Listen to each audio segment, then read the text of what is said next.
Break, February 1st. New month, new lunch break. New month, new me. So you've got some exciting news. Yeah, I mean, for our regular viewers, if any, I have a new tropical background today. First morning in Hawaii. Amazing. Not complaining. And did you get to sleep overnight okay? Yeah, I mean, I feel very awake right now. I'm sure I'll crash at some point in the afternoon, but I generally am a morning person, and then I guess like my morning was already almost midday Eastern, so it wasn't too bad. Were you telling me, I forget if you told me this, is this your first time in Hawaii? Yeah, I've never been before. And what's your first impression? Well, the first 12 hours were really weird because I landed in the pitch black darkness, and then I woke up and it was like pitch black until almost the end of our like sync this morning. So I was just like, I don't know where I am or what this looks like at all. And then the skies sort of opened up and I'm in this like gorgeous valley, and it's just like the rain has been coming and going all morning, but it kind of just like pours and then stops, and it just feels very mystical. It's like, I don't know, like the movie Avatar. Feels like it entered that landscape. I haven't seen the beach yet at all, though. Yeah, you're a little ways away, right? So hopefully you get a chance to the hill to visit. Yeah. I happen to, I'm always scrambling for food before lunch break. So I happened to I had gotten some pineapple. Oh, nice. In honor of Hawaii Day 1. I know. I was thinking really an honor is the way I eat pineapple is kind of a Hawaiian way. So I don't know if you can see, that doesn't look like pineapple juice, right? No, what is that? That is a mainlander take on lihingui. Have you heard of that before? No. Oh, also Linda's here. Linda's here. Welcome, Linda. So lihingui is I think it's actually originally like a Cantonese kind of candy snack covering that is used on a lot of Hawaiian, like they'll put it on like dried fruits, and it kind of makes it tangy and salty, tangy, hot, kind of all at once. Oh, nice. Hey, Linda. Hey, how's it going? Welcome. Yeah. We were just talking about Mishti just arrived in Hawaii. Oh, yeah. Hawaiian. That's cool. Yeah. So I was sharing. Do you know lihingui? Oh yeah, I was eating a bunch of shaved ice with like that powder. Yeah, on it, I think. Yeah. So I was showing Mishti. I have like a mainlander's lihingui equivalent. This was my lunch today. I had like pineapple with this salt. It's like this chili lime salt that you can get from Trader Joe's. And Jen watched me eat this, and she's like, "What? That's the worst way to eat food." But it's. How did you get into it? When you were in Hawaii? I think when I was in Hawaii, here I'm going to share. Oh, I don't want to. I was going to share my Amazon link here, but it's got all kinds of extra junk in it. Just the link. I'm not trying to monetize this. Track down Oh no, it didn't work. I cut out too much of the URL. Oh, they sell Trader Joe's stuff on like Amazon, or is it like some third party?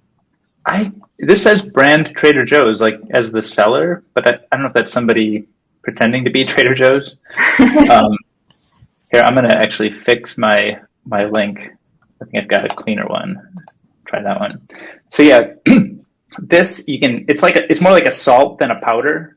So it's like consistency is a little bit different, but you can sprinkle it on, like I sprinkle it on fresh fruit, like fresh cut pineapple or fresh cut mango. And it has some of the same like tangy, salty vibe that is a nice complement to the, to the sweetness of the fruit. Interesting. Nice. I'm gonna have to try that. Yeah. So tahine. Was it? Do you know tahine? It's like a Mexican seasoning. Oh, I don't know that. How do you spell it? Or do you want to share a link? Yeah. Ooh, New York Times food article. It's a lifestyle. Oh yeah, I put that on corn. I feel like. Oh, wow. Oh, is this like elote? I don't. I'm not sure. It's super good though. I also think it's really funny that there's a New York Times article about this. I feel like they've been picking up like turmeric tea, and then my whole family's like, "What is this hipster article about?" It's like a very basic thing. Probably how people actually use tahini feel. This looks like basically exactly what I'm eating. Mhm. I didn't know there was Worlds collide. tagine as a lifestyle. Yeah, Wow. So freshly sliced mango. Yeah, okay. there you go. This is basically what I'm doing. I didn't realize it was a lifestyle. I just picked it up from Trader Joe's. Well, the thing is, I've been having a hard time finding it anywhere except Trader Joe's. So now I guess it's nice that it has a name Mhm. outside of just chili lime, Yeah. chili lime salt.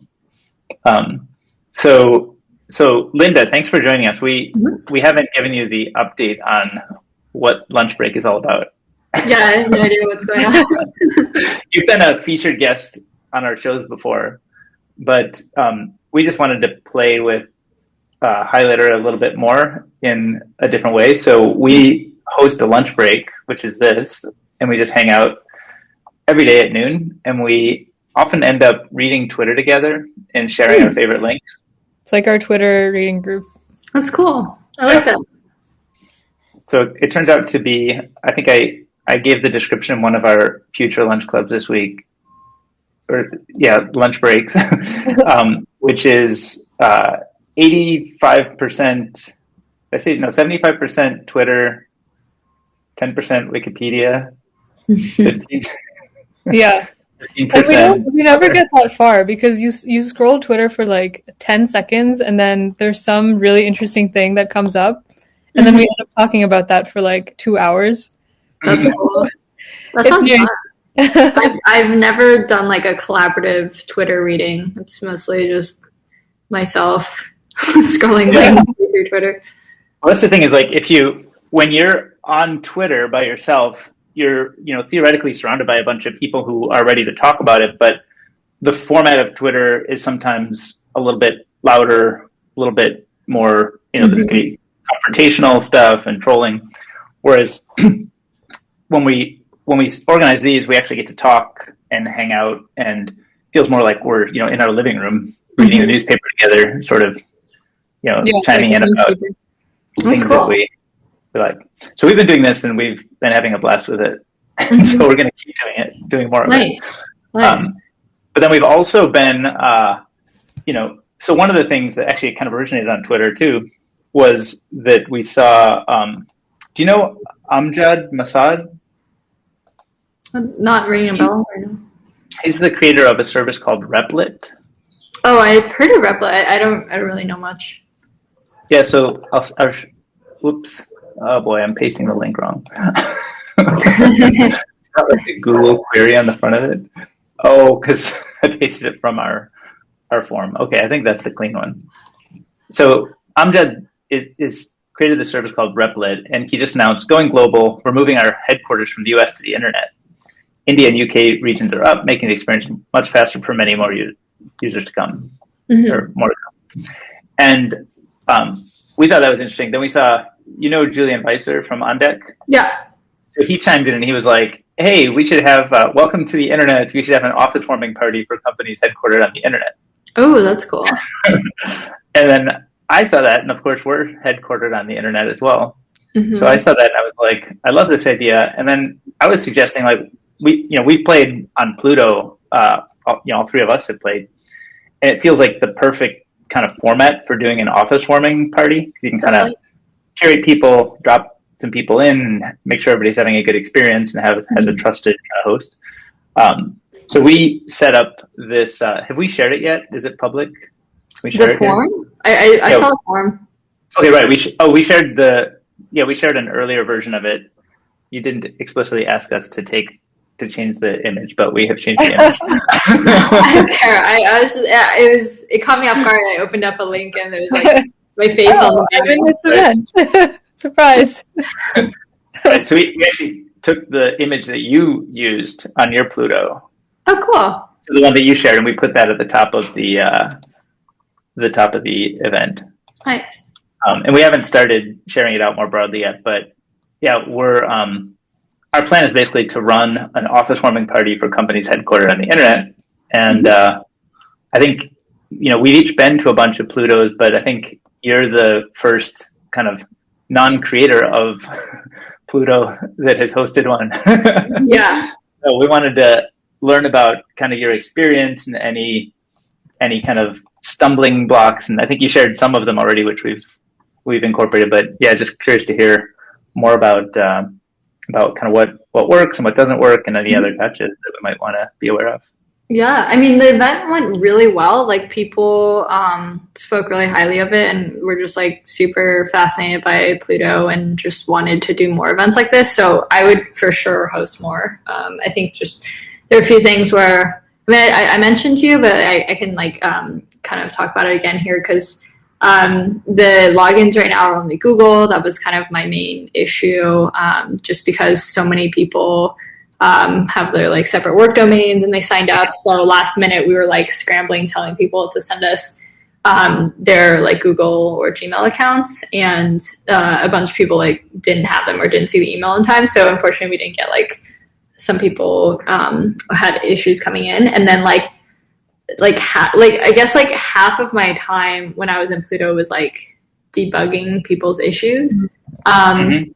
So just being like the host of it, and that, yeah, was really hard, I guess. Like, I don't know, I think I would try to like put all the like potential technical issues up front and like have people test like in advance, because like Pluto is such a new platform, and like there are like audio and video issues sometimes, and login issues. So like instead of it being like everyone's figuring it out like during the event, like being able to like put that maybe like a day before, or like just kind of get people to like get comfortable with it, or even ask them to like play around with the demo, because there was just like I was seriously like, because we had 150 like invites, and so it was just like a constant stream of like people messaging me on like Twitter and Gmail and like in Pluto about all their tech issues, and it was chaotic. And simultaneously I'm trying to like make people feel welcome, right, and so like people would be talking to me and I would be like half listening, and I felt really bad. I was like, hey, sorry, I'm like also debugging stuff. So yeah, I think that was probably my biggest issue with hosting that. Were you working with somebody from the Pluto team to support the live session to help debug these things, or? Well, they weren't like really issues that had to like be figured out through Pluto. Like, it was a lot of like, hey, like I don't have, like I can't log in, and it was like, okay, well, are you using this email? Right. This email or Google, and people would be like, oh no, that was actually not what I signed up for the event with, and I was like, okay, well, you need to. Man. And there was just a lot of like that kind of stuff where I was like, man, I really should have gone through that like a day before. Right. And then yeah, the event was fantastic. Like, I think it was fun. We like tried to do a group photo. So we were like, oh, at this time, like, let's all do a group photo and have everyone just kind of gather in this area, which was fun. But I think it was kind of hard to like coordinate, because you also can't see like where the person is taking the photo, and like it was just like a little chaotic, but it was fun. I liked that. It felt more like an in-person event. And I put up like a NFT artwork there, which a lot of people were interested in, and I thought that was such a cool use case of like digital art, and like being able to like play audio visual within within Pluto. Were you able to, as the host, you had an interface to upload that NFT art or like some sort of image, or? Yeah, so you'll see it. I mean, I highly recommend you getting this link like well ahead of time. But if you're are you getting like a private instance of? I think we're gonna. Yeah, I think we're gonna use the a public one. Like Eli mentioned, if there's a problem, we could have. I think if we wanted more than like 100, we need a private one. Okay. Yeah. Maybe. Okay. Okay, then you won't have have this, but because for us it was just a really large group, so I needed to have a private instance, and it's crazy. Like it's just like an Excel spreadsheet, and it's just it's just like you have like column A, which is like these are all the whitelisted emails. Column B, which anyone you want to kick out, because I was really big on like how do you moderate this, because ours was right, and like what if someone just starts streaming really inappropriate content, and so you could just kick people out. And then there's 5 posters in Pluto that you can actually change the image, and then also just like when you click on it, what video is playing. So that was really cool, and so that's where I uploaded the NFT stuff. And then there's also there was like, I don't know, like 6 different screens within Pluto, and I didn't really notice them as much when I was like playing around with it, but it's really cool because you could do like actual presentations. There's like screen sharing abilities. So in a future meetup, we're gonna have like it's just like any regular meetup, have someone like present it. So that was really cool. And then we were trying to get a like a DJ to play for Burning Man, so we could have a live stream. That's so cool.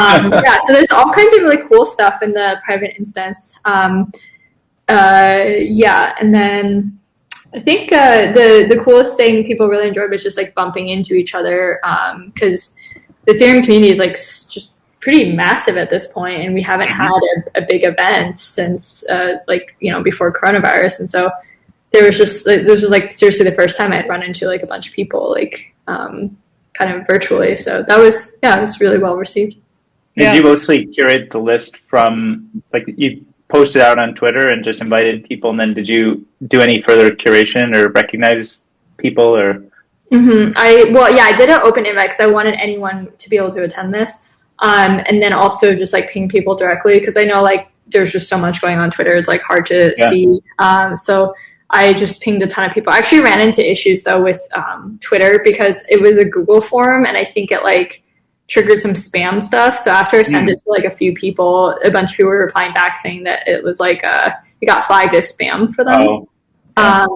But I did ping a bunch of people to be like, hey, you might want to check this out only if you're free. So yeah, it was a good group. I think the open invite worked quite well. There was only a few people where I was like, but it's like any like physical meetup where it's like anybody can show up, and I think that's the beauty of it. But yeah, there were a few people that was like, they were like, hey, what's like, going to be the price of Ethereum? Like, tell me like when I should buy it. And I was just like, okay, that's not really what this venue is for, Yeah. That's so funny. What did you think? How do you think this, like, so one thing that we've talked about in a lot of lunch breaks, I feel like, is just sort of like what the future of people finding their niches in online communities will be. And I think this is a really interesting example of one where an interface that you can kind of recreate a little bit of the spontaneity that seems to be missing a lot online.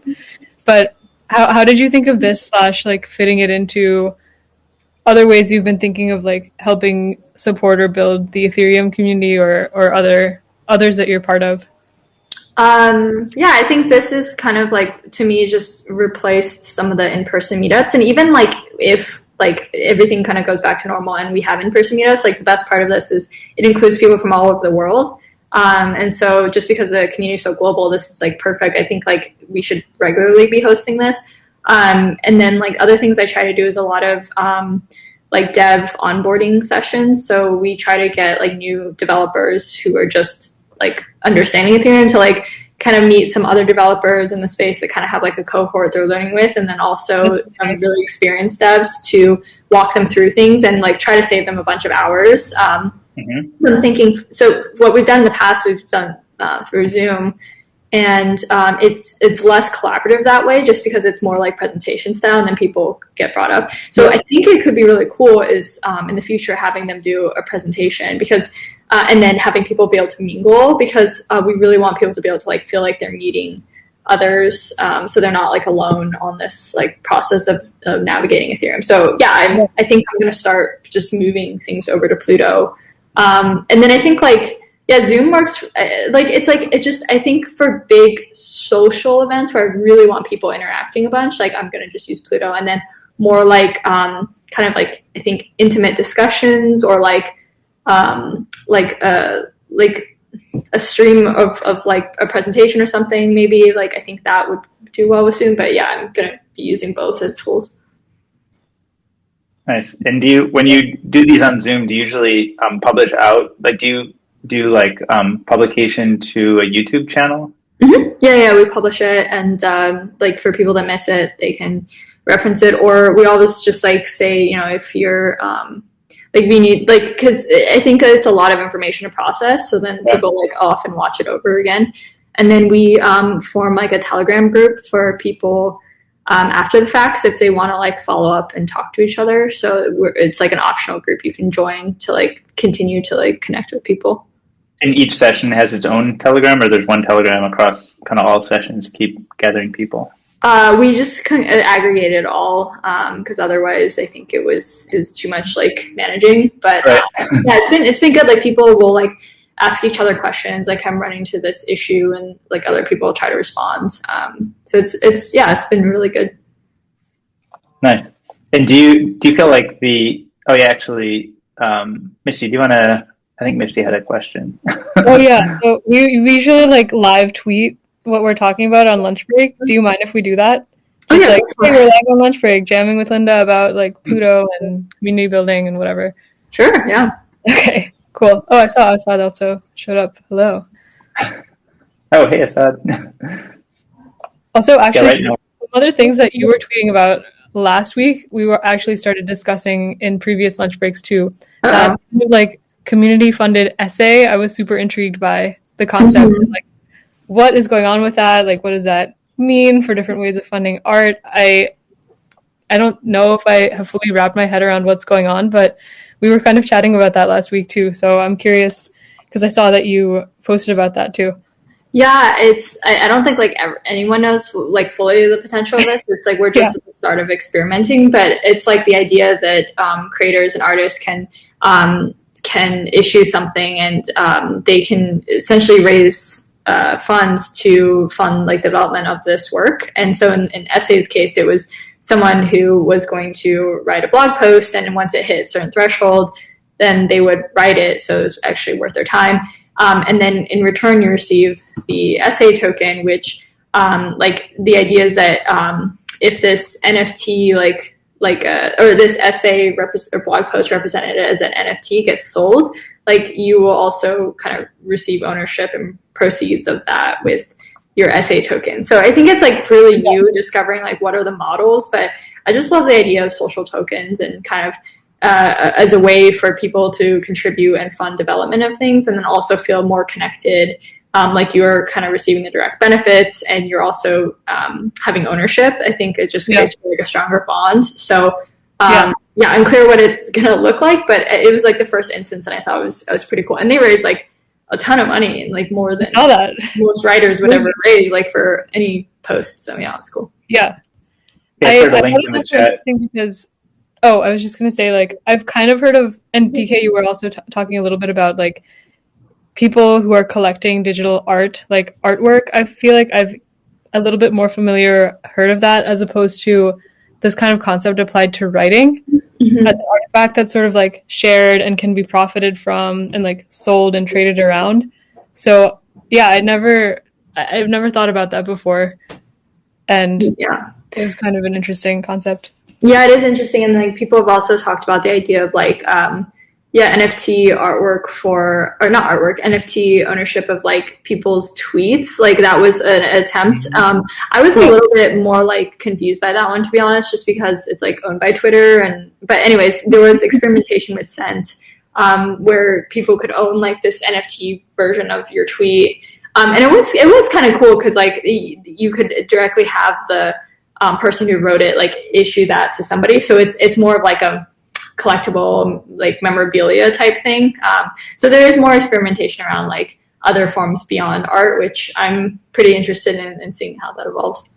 Do you think of NFTs as mostly around kind of the ownership of an asset, or is there something around like permission to access? Because I think in the case of like maybe a tweet, the ownership is only valuable if somehow the tweet, becomes a copyrighted thing to help launch a copyrighted book or something like that. It has some other maybe context. Whereas a lot of like digital art, like I remember old what were those ones, the frog ones that would kind of Rare Pepes. Yeah, the rare Pepes. It's like one of the early examples I think that Fred Wilson was talking about with NFTs, and it was sort of you get to own a specific rare Pepe, like you own number 167, and he's in a certain pose, and that's somehow attributed to you. So is it something around like ownership or access, or do they both fall under this? They both, and the NFTs is such a broad category. Like all it represents is just like a unique digital item. So it's like it can be like artwork where someone's collecting it, and ownership really matters. I think something that's cool is also like ownership history. So like on blockchain, you can see like who has owned this in the past, and it's like maybe there's like, you know, some famous celebrity you really follow and they own this artwork in the past and you want to be like later on in the history. So I think there's like cool stuff there, but then yeah, the permission to anyone can like there's just a much lower barrier to create and monetize and connect with your fans. Like anyone can create these NFTs, anyone can issue these and charge whatever they want. There's also the idea of like future sales you can program into the NFT, like receiving proceeds. So there's more control for the artist and receiving revenue from it. So it's a really broad like category. I think for me, it's like, it's a mix of that. And then also just, I think more efficiency. Like there's just a lot more you can do with just transferring these. And you can even imagine like NFTs, just being represented like kind of even to represent like traditional securities. Like it's like being able to move this from one person to another without this like whole like clearinghouse process. Like there's all kinds of efficiency from there too. And then we're just at the start where people are like doing more creative things with NFTs as well. So like being able to fractionalize NFTs and have like ownership where now you don't have to own the whole thing. It's super expensive artwork, but a piece of it. You can start using it as like collateral in taking out loans. So like, let's say you're a creator and you have like clear history of like all your artwork. You can like, you know, tokenize like future ones and use that as collateral. Or you could just be like, I own a bunch of rare Pepes and I want to take out a loan. And so I think that's pretty cool as well. And then, yeah, there's all kinds of like beginning experimentation with this. And Zora is doing like audio and visual now. So I think we're going to start seeing more like the progression of beyond just like the artworks, like digitally, like there's going to be more attributes to it. Is Zora a creator, or that's like it's a project. Jacob Horn from Coinbase started it.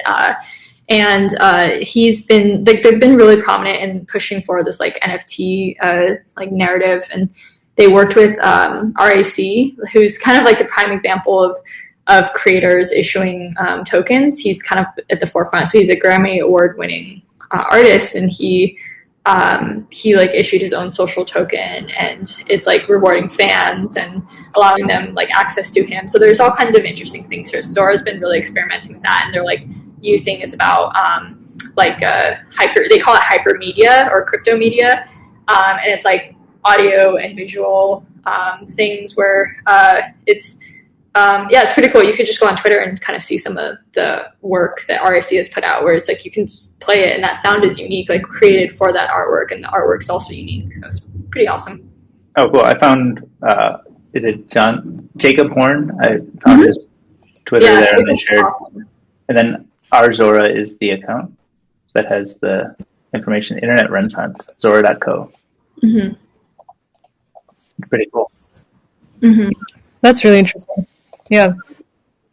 I wonder how many of these things would be attractive to people to sort of like have a stake in, and if there are any areas that are just like, especially in the arts, kind of like more difficult as a concept for this to apply to or not. Mm-hmm. It seems like we talked about like music, writing, even like creators' relationships with their fans, expressed in different ways.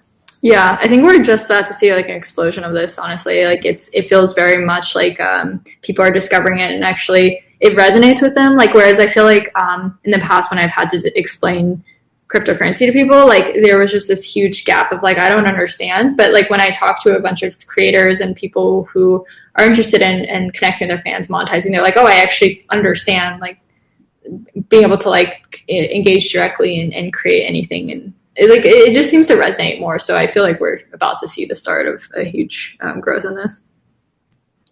What do you think about the the or I guess maybe they're either non-crypto or pre-crypto examples. Like I feel like I don't know a lot about, but like Rally Road, I think, does some fractional ownership stuff.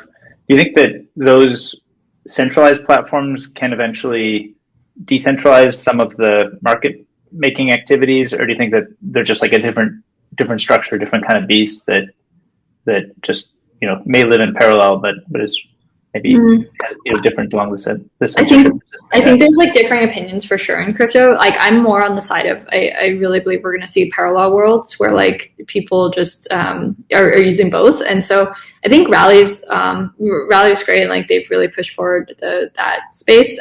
But what I think is unique about like doing this within crypto is that you also plug into all of the composability that crypto enables. So like being able to as I mentioned before, now you can plug this into like DeFi protocols and use it as collateral, take out a loan, or like people trade this instantly with decentralized exchanges.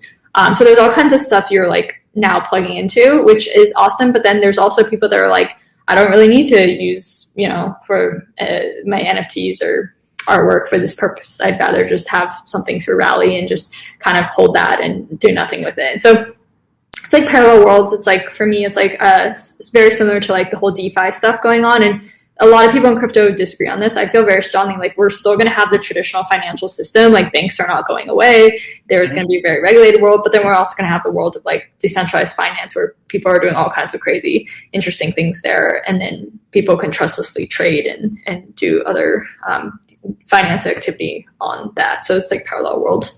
And are most of the things that are like either fractional ownership or DeFi, are most of those projects these days being run on top of Ethereum, or is there still kind of a bit of a question of do they build on top of Ethereum, or do they build their own platform, or kind of where are we with the state of that world?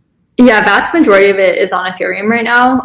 And part of it is just like there's a huge network effect of other things you can plug into and ecosystems that are excited by this. So I don't really see that changing, but one of the issues right now is scaling on Ethereum. So like that's why we have seen some projects do their own chain. Like we've also seen like a lot of volume with NBA Top Shots, and that's on Flow. And so I think we are going to start seeing a ton more others, but in terms of just sheer activity, like it definitely has been dominated by Ethereum. So have a lot of these other, I guess, at the time I'm thinking back to, I was spending a lot of time in this area many years ago, and I felt like there were a lot of, attempts at new kind of decentralized platforms, but most of the attention is now focused on Ethereum, and those attempts have kind of faded out. Now it's more what can be built on top of Ethereum, and it's sort of more like that layer is assumed and we're kind of on to the next layer. Also very controversial in the space. Like some people are like, it's clearly Ethereum, that's just what's going to happen. But like there's also the world I see is actually there's a lot of different platforms that specialize for specific use cases. Like I just think it's really hard to have like one be perfect for every single possible use case.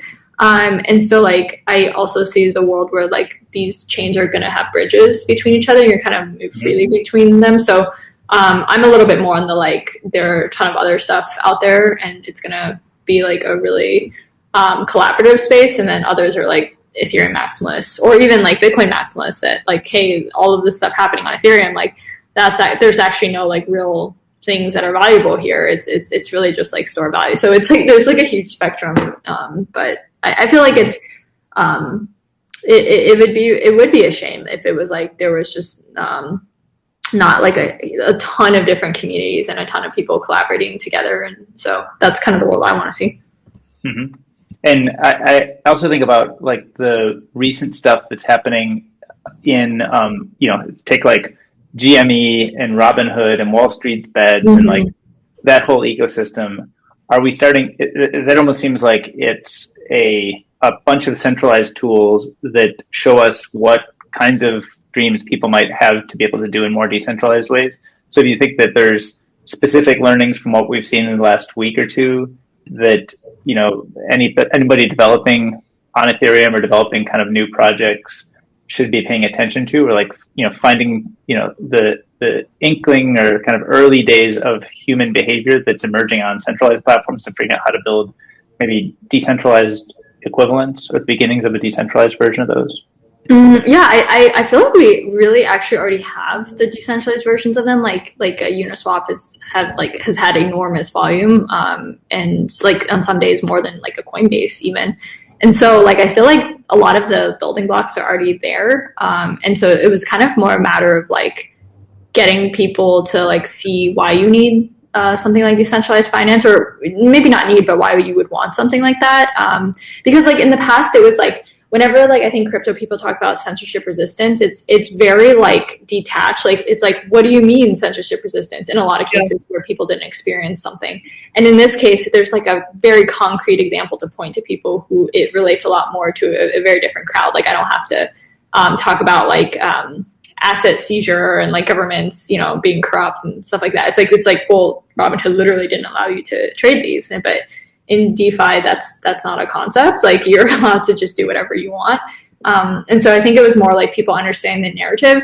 Granted, there's like a ton of work left to make this like more friendly to mainstream. Like there's still a lot of complex processes, but there's like more and more work being done there where you're like attaching fiat rails, like there. So I envision it's going to be a lot easier.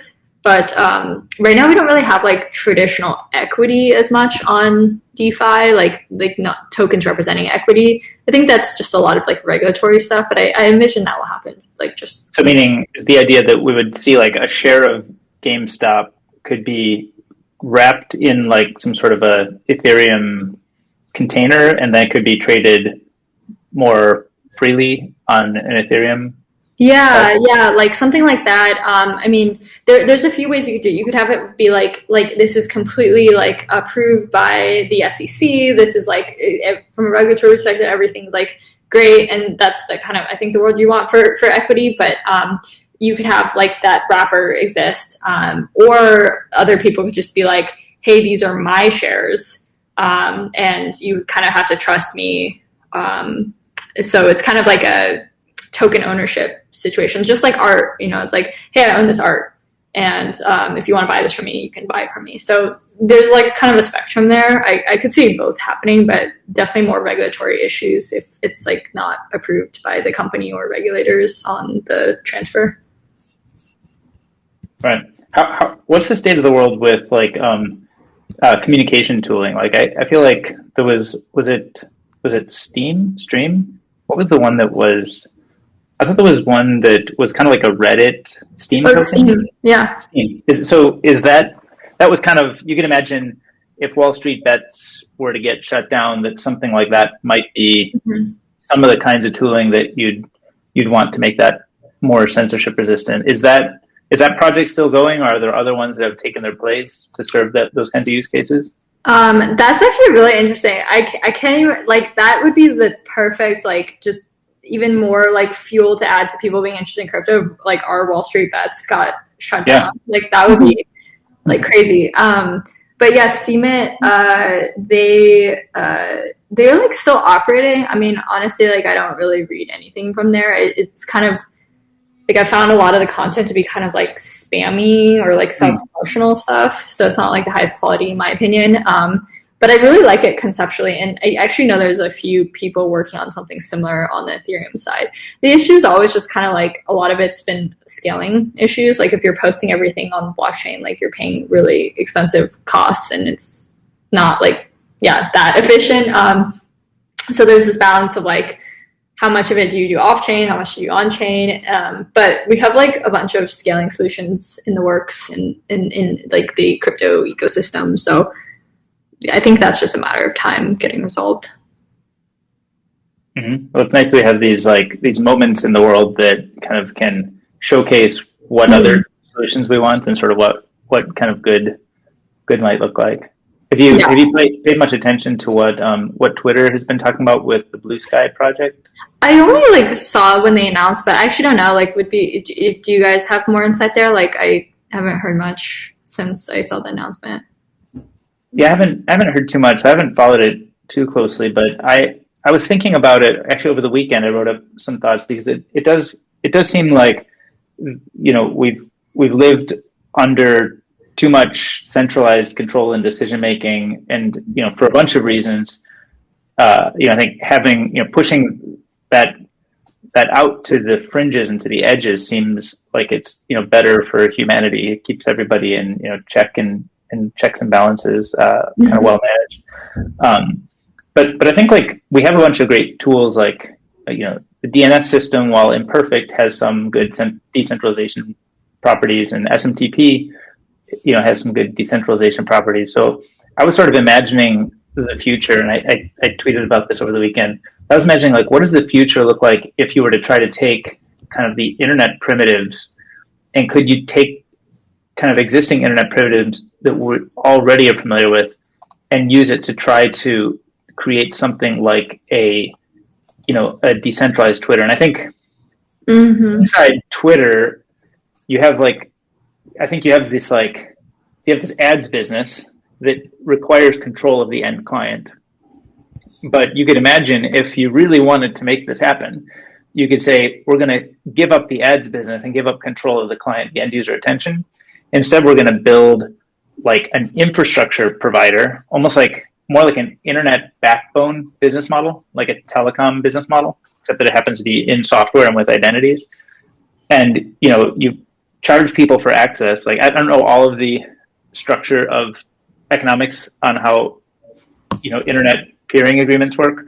But when you pay your ISP pays a backbone, and there's fee and interchange that occurs there. So there's real commerce and value provided by the infrastructure providers. And you can imagine Twitter could be a pretty unique example of an internet infrastructure provider, and kind of say, look, we're not going to control the client at all. We're not going to serve any ads.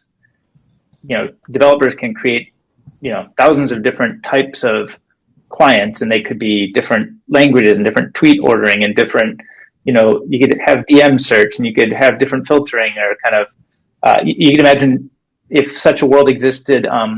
This project that Tracy is working on, Block Party? Yeah. That kind of thing seems like it would be like a really useful client if Twitter were to sort of turn inside out and kind of become an infrastructure provider, and then people could pay various various client providers for those kinds of kind of network signals and other alternative orderings, without I think Twitter tried to do this in 2006, but it was challenging because they knew they had to control the end user clients, so they needed to be able to serve ads. But if they kind of commit to this path of like, be an infrastructure provider, charge $5 a month or $1 a month, or I don't know what the right pricing is, but something that lets lots of other people create different client experiences, and they just serve as that central hub. It wouldn't surprise me if it's actually a more scalable business, a better business, more unique, less in kind of the ads world, less in content regulation. Like ISPs are rarely, it's only the very extreme cases would an ISP be involved in, kind of content carrier. It's more, they're sort of like an infrastructure layer. So yeah, I was thinking about that. It seems it's not specifically in crypto, but it touches on themes that I think get explored a lot, and yeah, I'd be excited to see something like that come up out of Twitter, because I think they're like well positioned to do something interesting here. Yeah, that sounds amazing. I feel like that would be like more. I almost feel like that's what they want to do. Like, so that sounds awesome. I would love to see that progression. But can you give up the ads business? Because I think it's hard to switch, mid flight, and it's hard to halfway do this. So it would take a real commitment. Yeah. I was wondering, how do you see them sort of like splicing it in, or is it? I don't know. I have no idea. That's such a tricky one. I do feel like they're having more serious conversations about this ever since like the Trump stuff, just like not having to be like the de facto content moderator for that. Yeah. I have no idea. Like maybe what DK said, just like charging fees on use, like maybe on the client side, like that's seems possible. I have no idea. I'm definitely not like the best for traditional company business model like stuff. Mine's always just like, oh, a token, like that would be really cool. Like Right. Is most of your professional work today is around kind of new tokens or kind of existing ones or kind of a Both. equity in projects, and does that kind of world still exist? Yeah. It's interesting. So when I was like first starting the fund in like late 2017, it was like all tokens. Like that was just kind of the discussion, Mm-hmm. and then we like ended up having just kind of like too much like craze around the ICOs, and then it like the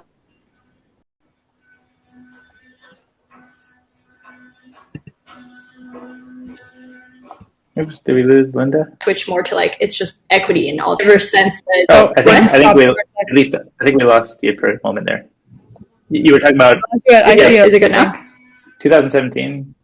Okay, yeah. So like the ICO craze kind of led to a lot of companies shifting more towards like traditional equity and like just being a regular company and kind of figuring out the model there. And then the DeFi craze of like early 2020, and then also like just the kind of interest in NFTs that's led to more like token interest again. So we're kind of back in the first cycle. But the difference here is now we have real products that people are using, and then we're adding the token in after. Whereas in 2017, it was like add the token first and then build the product. And so it's kind of, it is different and more sustainable this time. So the rounds these days are like a lot of times it's like equity plus a token warrant. So like in case you do issue a token, like you guys will have access to it, but it's not like not guaranteed, but that we want to leave that on the table for something to think about, because like a lot of these projects, they also don't want to be like, they don't want to have like complete ownership over what they're building, because like they really, the value in this is it's decentralized, and also like they don't want the regulatory scrutiny as well. Like they don't want to be the one making all the decisions and having the control. Like it's the community governing in that. And so in a lot of cases, the community might be better positioned also to govern it. So yeah, it's like my world is a lot of just tokens these days. But, yeah. That's cool. Yeah. What else outside of crypto are you into these days? Are there new hobbies, new thoughts around what's happening with COVID? Have you considered moving? Have you already moved? Oh, I've already moved. I'm in Savannah, Georgia right now. I've just really wanted to live in the South for a while, so I think I'll be here until the summer. How did you pick the South? I feel that's a very underloved region of the U.S. Right. I'm like so in love with the architecture, like the homes are so like beautiful, and then the like big like oak trees, and like I just love how it looks. And people are really nice, and food's incredible. So I'm kind of like I've been living in the South for like a while now. It's just like so great. But then I haven't lived here during the summers, so I'm imagining that's not ideal. But I don't know, you guys. So Mishti, you're like, how long are you going to be in Hawaii for? I don't know. I currently have this house for a month, and then I was thinking of finding another one maybe for the month after. But I have lots of friends who live nearby here actually, and they're all like, "Yeah, come on over. You're never gonna leave though." Just like be warned. Have the hours been difficult? Yeah, but what's up? Oh, sorry. Have the hours been difficult? Like, do you have to wake up really early? It wasn't too bad. We had our morning meeting at 4 a.m., but I'm a morning person, plus I was jet lagged, so I think it was fine. Okay. Whoa. Yeah, by the way, just to be clear, you just arrived, right? Yeah. I just got here hours ago. No habits yet. Gotcha. Yeah, no habits yet. But we normally don't start that early anyway. That's kind of like our like one global sync time. Yeah. So it's nice. We range from like 4 a.m. to 10 p.m. now because we have a team member in Siberia, literally. So. Whoa, that's crazy. I love that you guys have built such a global team. Like that's just, I mean, the future of how like I feel like so many companies are going to get built, and I think having different perspectives is just like so crucial building products. Yeah. And so fun. I also just love asking them. I mean, we always like laugh about just like different idioms that people have for the same concept. Like we learned that 2 birds with 1 stone in Russia is 2 rabbits with 1 stone, and Artem was just awesome. Like, yeah, we can get 2 rabbits with 1 stone. And everyone else was just like, He was like afraid to say it because he's like, I'm sure you guys will have no idea what I'm talking about. He's like, there's this Russian phrase, and it's like two rabbits with one stone. I'm like, oh no, that we have a different way to say the same thing. That's so funny. I wonder how many other cultures have the same thing but different animal. Yeah, I feel like that actually happens surprisingly often, and it's like pretty magical because it's one of like when the linguistic connections between Indo-European languages are not that obvious sometimes, but these idioms like really tell you the story that like, oh wow, this all came from the same source and kind of people making the same observations at some point in time. Love that. DK, so what are your plans? So we've been in San Francisco through the pandemic, and we took a like 5-week road trip where we drove to like Incline Village and then Salt Lake City, Moab, Sedona, Arizona, San Diego, LA briefly, and then back home. So we sort of explored a little bit further afield from home, and we kind of got home. Actually, the really stark thing was crossing back into California. We're like, okay, this is home. You drive across the thing, and there's like the mountains and it feels like going, everything's in Technicolor, right? It's like everything just like lightened up, and there's the mountains, and the sun was setting, and the palm trees everywhere. And we sort of, I feel like at that moment we sort of redoubled our commitment to California. So I wouldn't say that there's no chance we would ever be anywhere else, but we do feel more like this is home to us. And then San Francisco in particular, we like, but I think we also like Marin a lot. Yeah, I love Marin. I mean, the nature there is so beautiful. Like, I think I would return to the Bay Area. I think that to me, this was just like a unique opportunity, like while I'm not having to do any in-person meetings and just living in different parts of the US. But Bay Area does feel like home to me still. Like, it's just so beautiful. And there's just something about the area that I can't like replicate in a lot of other places. So we'll see when we return. Are the main things kind of, you mentioned nature, is that maybe number one? Or nature is becoming increasingly important in my life, especially after having to like quarantine and like just staying inside. Like, it just having places where you can just go out and kind of see any trees even has been so important. Like, I was kind of just in this area in SF that was just all buildings, and it was like really hard, I think, on me mentally. That's been important. And just like getting off the screen more and more, like that's becoming a priority in my life. Twitter can be so triggering.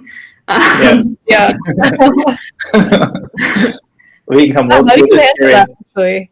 I mean, I'm curious about both of you because like you both probably use Twitter all the time, and it's so important for like everything you do, like sourcing deals or talking about ideas, blah blah blah. But it's also just so addicting. Like, do you carve out time that you aren't specifically not going to use it? Or I just feel like I'm falling into a hole, and I was wondering how you've thought about that in your like many years of using Twitter. DK, what do you? Yeah, I mean, I would say like I think I'm in like the Goldilocks zone for Twitter, which is somewhere, I think I'm like south of 10,000 followers, so I don't really have like mobs raging against me about topics, which I think happens the larger you get. Also, like I don't particularly like, I mostly except for like I can think of one tweet in the last several years that had any political flavor to it, but I just don't like tweet about politics. I don't love to engage in that kind of stuff on Twitter. And I think I wouldn't say I avoid topics that are triggering, but I just like don't go there to spend my time on that kind of stuff. So I think I have some advantages in that I am big enough to be interesting, but small enough to not run into mobs. And then I also don't engage in stuff that is maybe a little bit more contentious like that. That's fine. So I find it it's endlessly fascinating. I find it time well spent. Whereas I think some people think about, Twitter, that's a waste of time, or that's doom scrolling, or that's I think there's there's a lot of misinformation there. You must be filling your head with bad thoughts or something. Mm-hmm. And I don't experience that at all, but everybody's experience on Twitter is unique to how they've curated their experience. I find it changed. I was telling Mishti the other day on lunch break is I feel like it has really rewired my mind. Like I think I think I started using Twitter, I don't know, 12, 13 something years ago. And I feel like I use it all the time, and it changes the way I think about like expressing ideas, and it changes the way I think about seeing different sides of an idea. Mm-hmm. Like, I think before I was more like, I'm always willing to look at the opposite view more now because I see people expressing it, or maybe I like read something from somebody and I kind of fall in love with it. Like, oh yeah, right on. That's totally, you got it. You've really nailed the essence of this. And then I see somebody else poke a few holes at the edges of it, and I'm like, okay, those are also reasonable.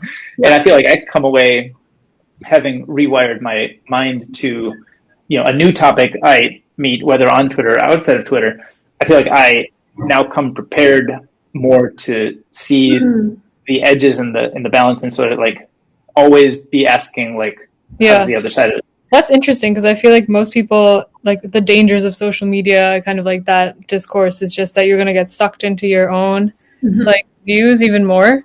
So, I mean, it must be a lot about the curation then. Like you have to make sure you're following people with well-informed but diverse views, which in and of itself is a very hard thing, I think, to just create for yourself.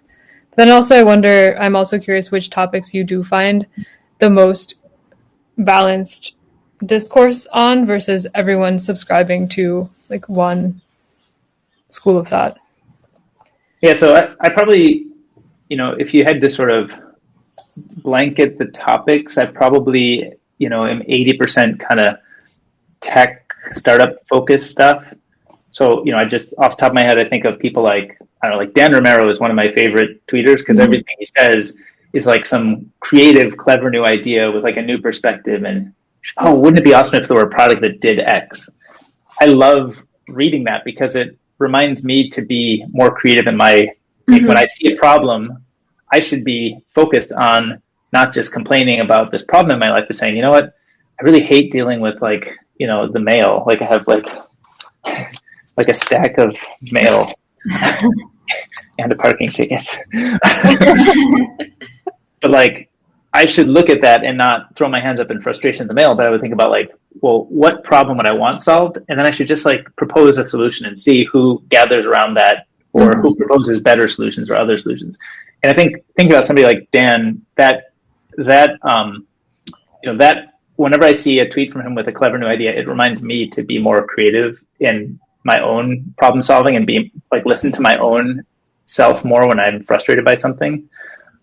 So, I wouldn't call that a tech tweet per se. I mean, you could argue it is, but it's almost like a creativity tweet, but it happens to be framed within the context of tech. Like I don't follow a lot of media publications. So I don't care about like, okay, this is the latest SPAC or this latest IPO or something. I mean, it's fine. I usually end up seeing that because somebody I'm following, gives it some attention and, curates it with some commentary.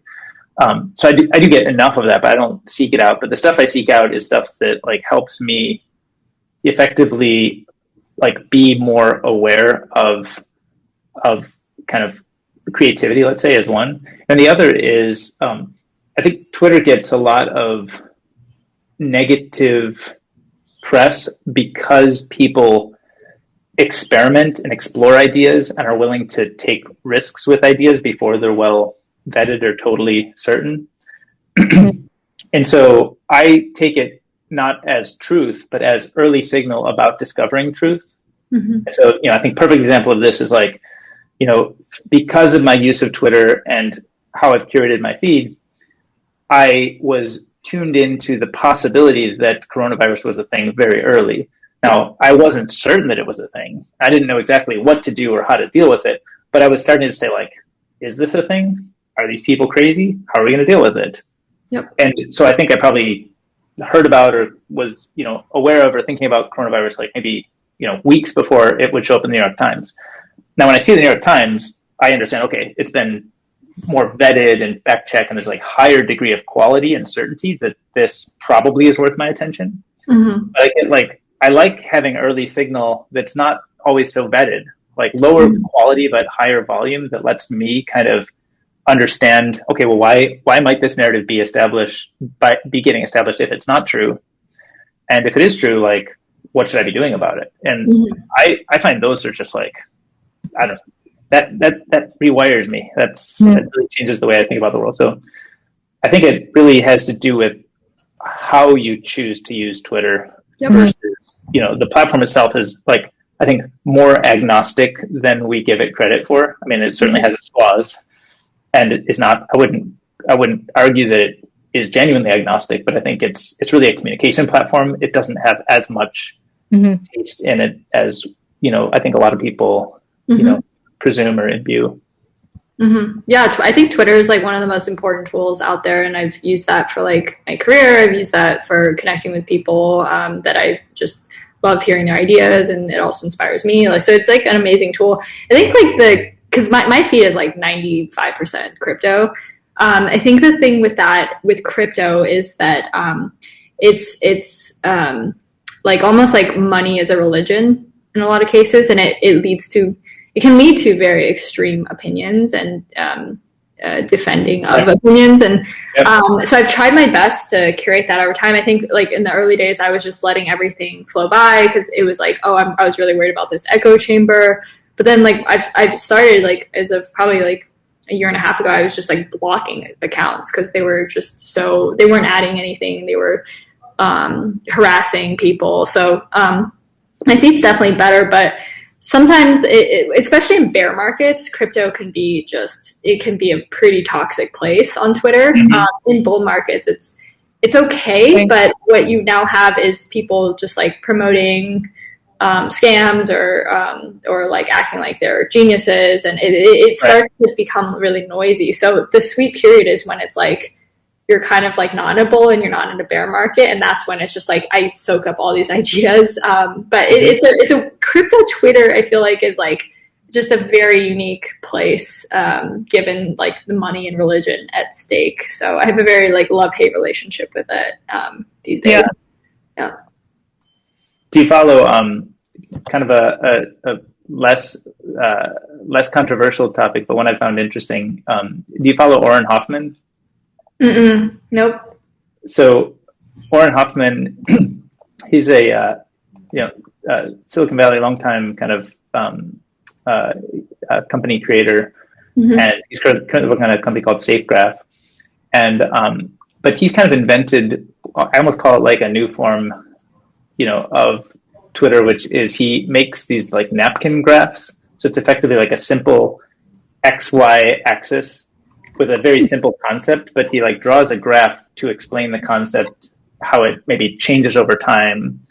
That's so cool. And to me, it almost seems almost as important as kind of the tweet storm. Maybe that's overstating it, but it seems like it kind of helps you think about the world in a new, interesting way. So here's actually one that he just shared the other day. This is, the y-axis is number, the x-axis is time, and the graph is graph of Mazel Tov comments. And there's one kind of linear line that says number of Jewish people in the world. Then there's kind of like super linear line, which is number of people that comment Mazel Tov on maybe posts on Facebook. Wow. That's really cool. I love this. I just followed him. That's awesome. Yeah. So he sort of takes these, maybe it's like it almost reminds me of like a comedian where you have like this observational humor, like it's this truth we all recognize in the world, but we don't know how to put it into words. We've never articulated it. We've never heard it said out loud. And then he draws it into a graph. And you're like, oh yeah, of course. I've seen that before. Yeah. It triggers some of the same kind of enjoyment that I think we get from comedy. It reminds me of Dimitri Martin, like when he would do, I don't know if you used to watch him, like just his images, it's just like, it's like you really resonate, and it's just a funny way of communicating. I think I've seen his stand-up, but I don't recall his images. Are there? Oh, he's known for like, he'll, like maybe in the earlier work he did, but he'll have like a a stand where he just like draws images, or he already drew images, and he'll just flip through them as he talks and does storytelling. It's really entertaining. Oh yeah, okay. I just found one. I'm going to share a link here. This is Important Things with Dimitri Martin. Some data about brains. So it looks like it's a video. I guess we can watch it. That's cool. Yeah, from Comedy Central. Yeah, so it looks very much like the Orrin Hoffman napkin graph. Yeah, I feel like Eric Tornberg does a really good job of using Twitter in a unique way, just like engaging with people, and yeah, it's just like he almost like builds community through his own tweets, and it's not even just like a one to many. It's like it almost feels like people are forming their own communities like within his channel. And then I also really like Michael Nielsen. Like I just follow like everything he says basically on Twitter. He's just really insightful of a bunch of different topics. But is this Mike Dalsgaard? Michael Nielsen? So I'm looking up Michael Nielsen. I got a COVID-19 C-Trep. I got Mike Nielsen, which is at Mike Dalsgaard. Here, I'll post that. He is so good. If you guys haven't like read his stuff, he's a quantum computing expert, but he like is amazing at describing extremely complex concepts in a way that is understandable. And he also like wrote like the kind of guide to quantum computing and really broke it down. And it's so good. Like he's amazing. Oh wow! Well, yeah. Super cool. Yeah, I'm checking out his profile here now. I do have to hop off, and I don't know how long he's gone for. That's fine. We just our lunch breaks can be a couple hours. We just because I'm not on lunchtime, so I'm like, no, it's totally fine. Yeah, what you just saw here, this is kind of typical lunch break. Is we're hanging out here reading Twitter, sharing accounts, and that's things. Cool. I love that. I might hop in for some future lunch. So yeah, you're always welcome to whenever you want to, like reap the benefits of Twitter, but not alone. That's cool. I'm super into it. But yeah, it was awesome getting to chat with you guys. And I mean, I feel like I can just go on and on about different things with all of you. So yes, absolutely. We love it. Come back and we'll do that. Cool. Well, let me know how the Pluto event goes that you're hosting. Yeah, we'll do. It'll be Thursday, so we'll follow up afterwards and tell you. Yeah. Thanks for all the tips. All right. See you guys. Bye. Yeah.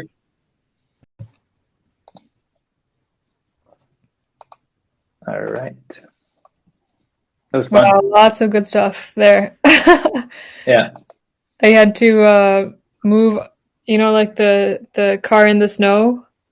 Yeah. But again, accumulated on my desk. I had to just like move a bunch of them up to make more space.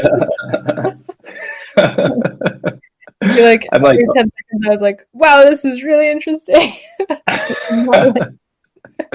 I'm like worried that I'm gonna be like drinking my water during like the amazing moment. I know, oh my god. Yeah. A lot of things going on at once. That's fun. Okay, let me check. I think I've got somebody is DMing me. What is this? This is this was one that I shared with somebody and just finally got back to me today. I thought this was interesting, and just because it showed up again today, I'll share it here. This was there's a multi-billion-dollar startup waiting to be built in religion. Large market, 6 billion plus users with lifetime stickiness, highly fragmented, 1 million plus communities, low NPS, terrible product experience. And then he like went on to provide a bunch of different kind of product ideas. Did you post it on the chat? Oh, okay. I did. That Ramin chat. Yeah.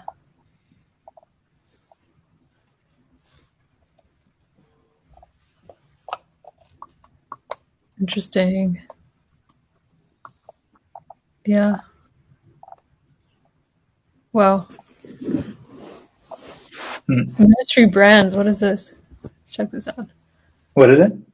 Ministry Brands is a PE roll-up of 32 church-related software companies. This sounds definitely like a PE roll-up. Last public reporting said they did 100 million in EBITDA in 2017. Oh. Wow. Just casually existing out there. Has like 500 followers on Twitter. Well, I've heard it mentioned before that, it's an interesting area because it's not the kind of area that you typically see Silicon Valley, Y Combinator companies, et cetera, addressing, but it's an important category of, call it like media, community, Yeah. content kind of across the world, but certainly across the US.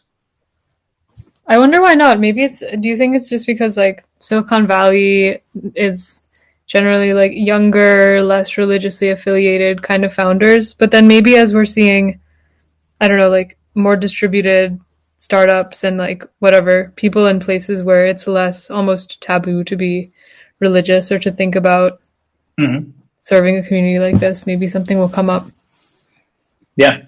Yeah, it wouldn't surprise me if we are at a moment because of the sort of diffusion of talent and capital across the world, but certainly across the US as a starting point, that you find more people who, I think a lot of technology gets developed, at least in the last, say, 20 years, has been developed with the kind of San Francisco perspective, which may not address such things as, it's not going to be as common to come up in kind of dinner party discussion.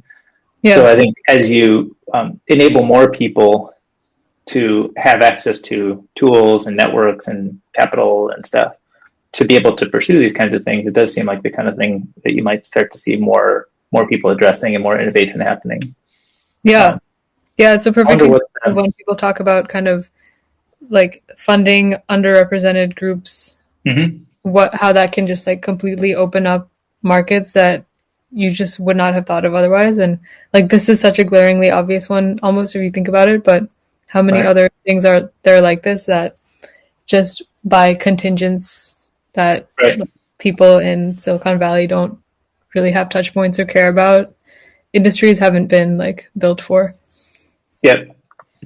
It reminded me of another one that feels like a little bit of an odd idea, but I remember seeing over the weekend. Did you see Li Jin had proposed the idea of OnlyFans for pets?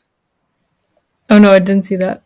That would definitely work. I mean, why don't they just make pet accounts on OnlyFans? They should. Well, I think, the X for Y pattern is oftentimes, challenging if I think if you design the product to serve, the same features as X, but for a different community Y, I think it's challenging. But I think if you actually, take the abstract kind of framework components of, let's say, OnlyFans, the abstract framework components are something like, some sort of direct pay relationship with a creator, some sort of video stream, some sort of subscription relationship with consumers.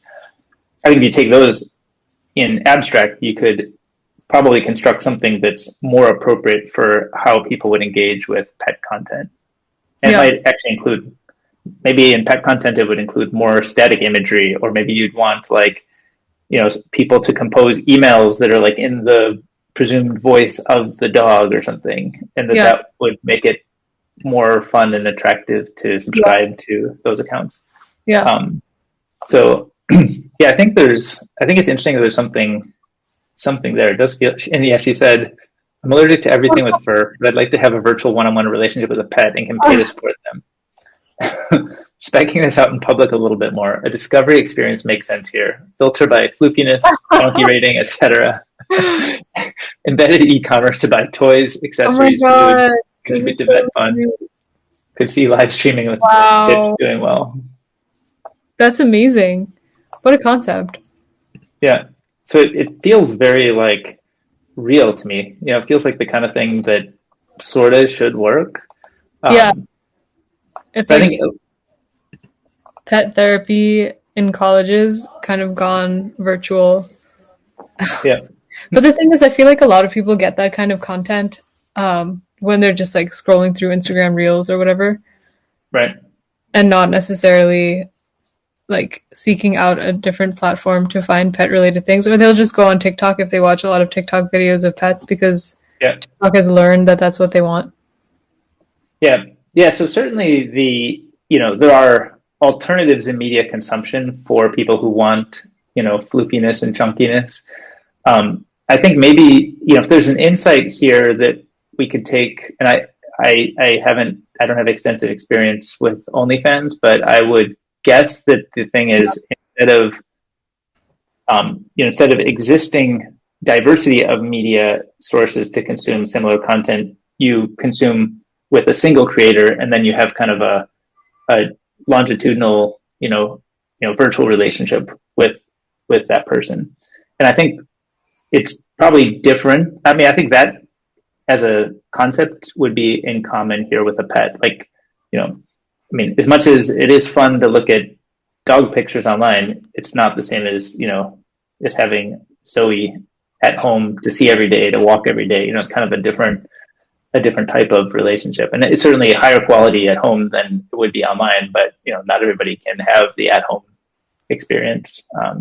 Yeah. So I think there's something in that, the internet provides diversity of choice and options and cuteness, photography, et cetera. But then you want to establish a longer term relationship, over time with one person or dog or pet. I feel like there's a limit to how many deep relationships anyone can sustain at once, and most obviously in your in-person social relationships, right? You're only going to have a handful of friends that you truly keep in touch with regularly and talk to a lot and care about. And I almost see that as the deep, one-on-one versus kind of talking to a lot of acquaintances. But I also think about our relationships online in the same way, in that, do people really have the emotional energy or even want to have a deep relationship with one pet, one dog, and then 3 Substack authors and one Patreon person and one, I don't know, with everything with the creator economy, I still think that there's a limited amount of space that any individual has to hold creators very deeply in their online lives. Right. And otherwise, you would rather just kind of browse around TikTok or do things that are more ephemeral with all of their drawbacks. So yeah. I mean, I think overall, there's still enough people that would find value, but per person, I think it's a different quality. There's probably some people who would never, want such an experience. So I guess the question is there a big enough segment of people who could be addressed with something like this, who, maybe want would value the deeper connection in that one case? Hard to say, but it reminds me a little bit of the sponsor a child things that used to exist. I don't know if those are still popular, but it feels like there used to be the concept of, there'd be a TV ad that showcases, somebody living in poverty, and you could sponsor them, and you sort of get, become like a pen pal.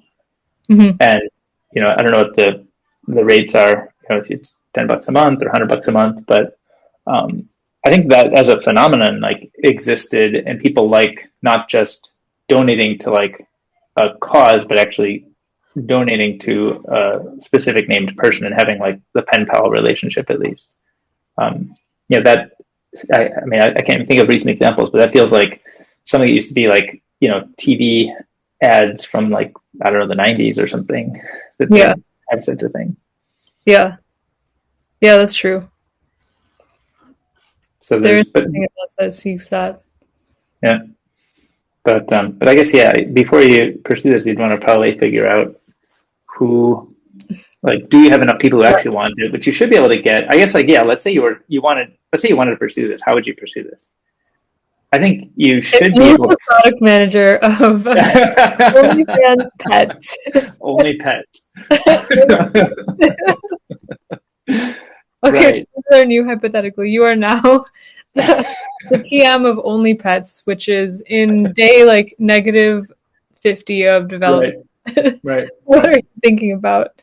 Yeah. Well, this is fun. This is a good idea. So I think I'll say what I think maybe obvious first steps that I think are not going to be as signal informative as one might hope. So I think an obvious first step might be start a Google form, ask a bunch of survey questions. Do you love pets? Do you love looking at cute things? Are you allergic? How much would you pay per month? And kind of blast it out on like a Google paid survey panel thing and then see what your results are. I think that's like almost certain to not give you any good signal, but I feel like it's a pattern that I've heard lots of people, approach to try to, create something like this.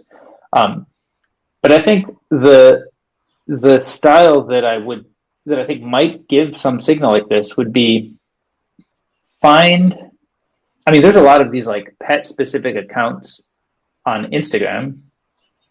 So find somebody who's kind of already doing this and has an audience kind of that loves their pet, and then just kind of like hop on a Zoom. Pomeranian, like the really good one. Yeah. My friends had a hedgehog that had its own Instagram a while back. And had quite a following. It's very unique. So I think the idea of finding somebody who's already doing this and already sort of just organically is a creator and then organically has an audience, and maybe you can hop on a Zoom and just try to understand like, hey, what are you doing with this? What do you want it to be? What inspires you to do this? And just kind of understand that a little bit better. Because it does feel like, given that I don't already do this, it's hard for me to say like, I'm just all of a sudden going to start an account and become a creator in this format. But I think there's plenty of these accounts that exist. So, find somebody who does that and just like talk to them and just try to understand like, their motivation, how long they've been doing it. Yeah, would their like Instagram page plus tipping be enough to? Right. People have built out so many spin-off franchises like book series and whatever out of like dog's Instagram account. Yeah. So that's cool. That seems like there's opportunities to explore through existing assemblies, but just getting low structure, understand motivations, like how did you get into this? Why do you keep doing it? And understand like what does the audience value about it? And like, is there a ton of like DM action? Is there a ton of like just you like the appreciation? You like to sort of bring cute in the world? Like what? How do you talk about that? But yeah, it would seem that you could. What are the sort by chonkiness? What are the chonkiness? Right. That's great. Yeah. Add on to her product spec with like the first few questions that the PM should think about answering. Right.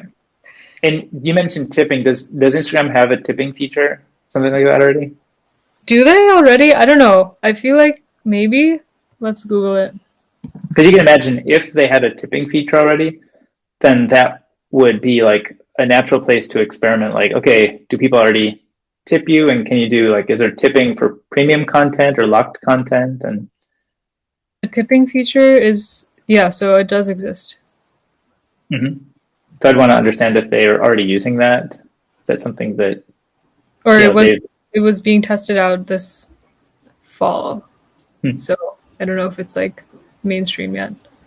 Right. And like, if it exists, how does it work? Like, do you lock content? Is it like a paywall, or is it just, for fun? Like, here's a tip.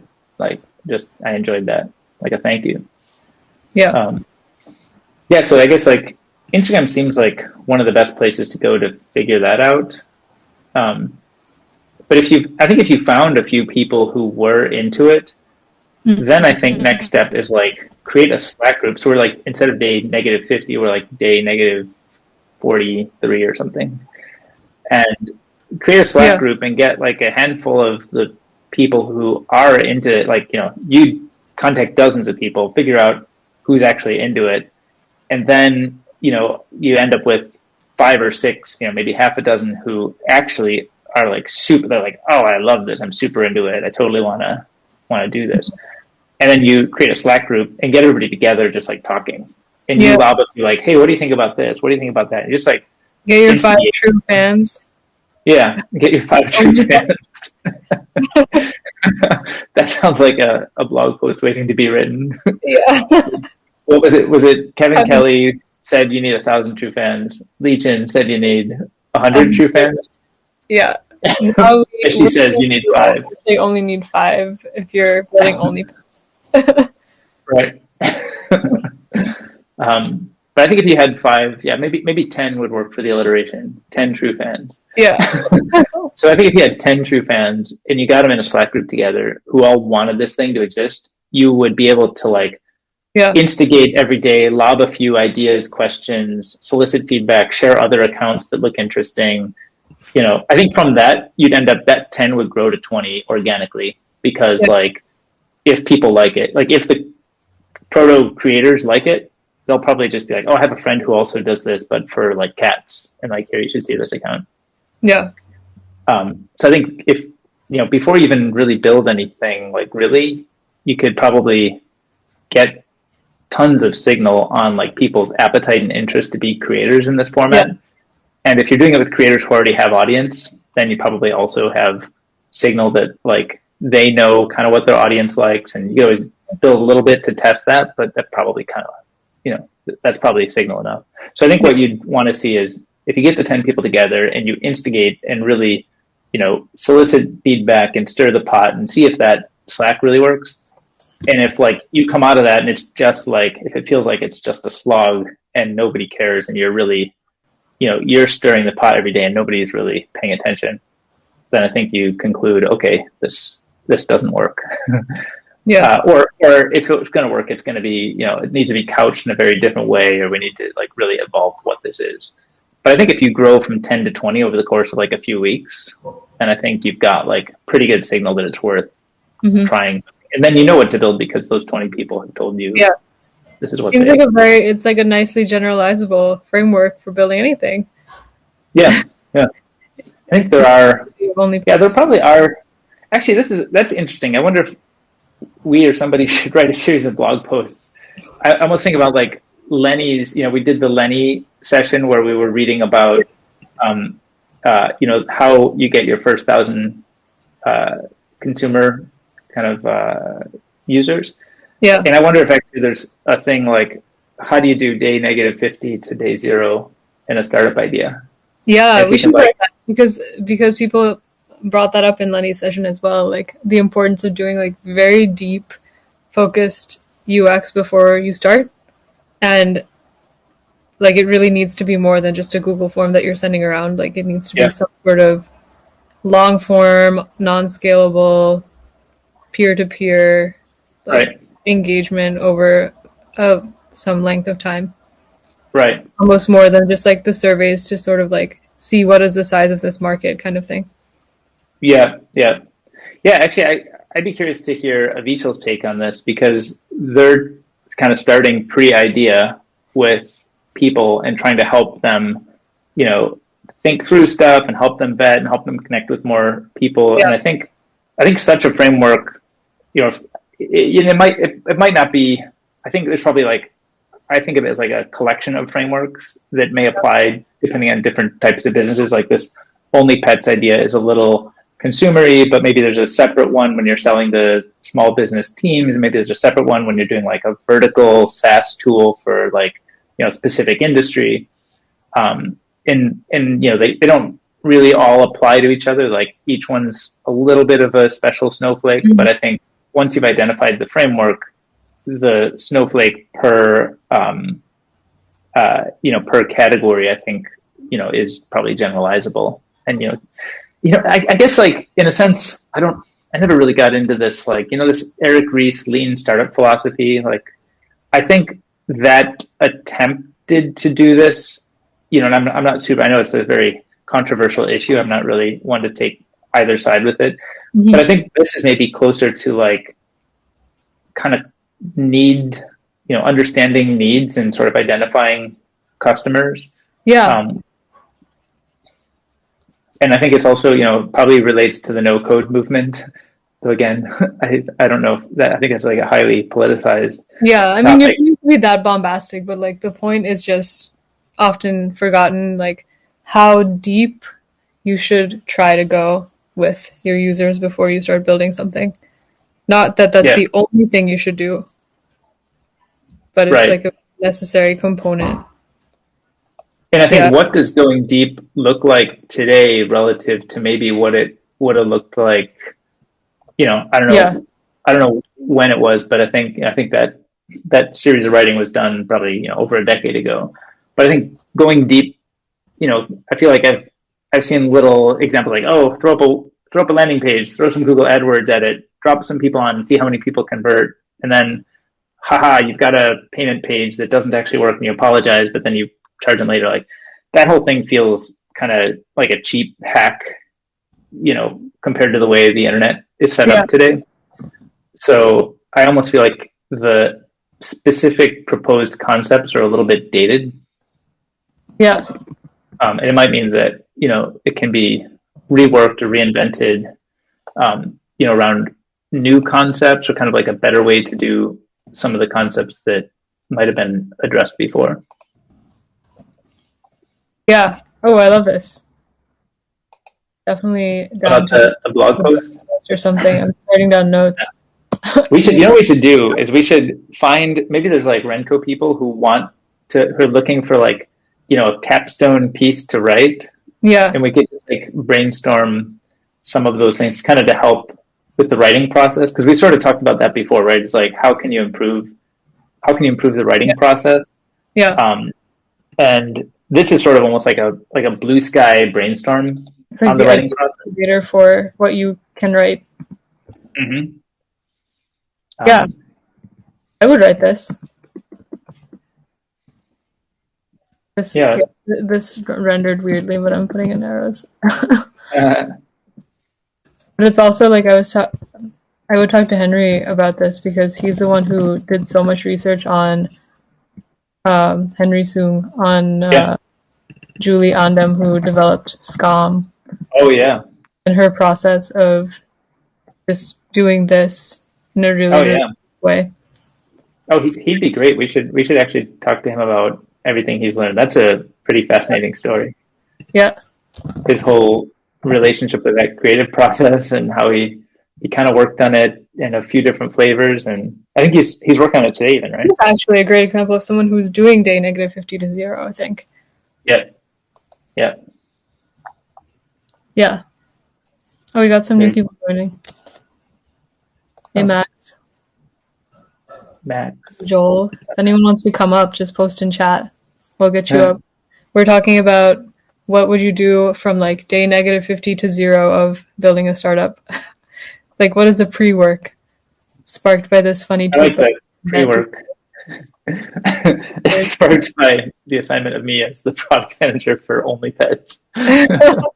Yeah.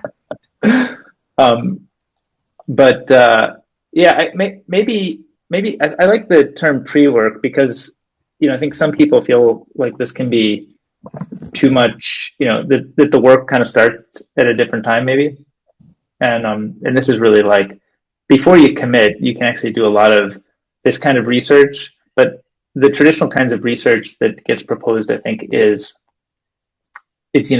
almost like, customer development, landing page testing. Those ones feel old compared to like, how it might get done today, which is, I think, much more, I would describe it as like inserting yourself into communities. Either it's your own personal need and problem, which is fine. I think that's, some of the easiest way to get signal on what you want, which I think, historically, the idea of, to sort of build something for yourself has been kind of a common idea for a long time. So that's not, that's not going to be new or surprising.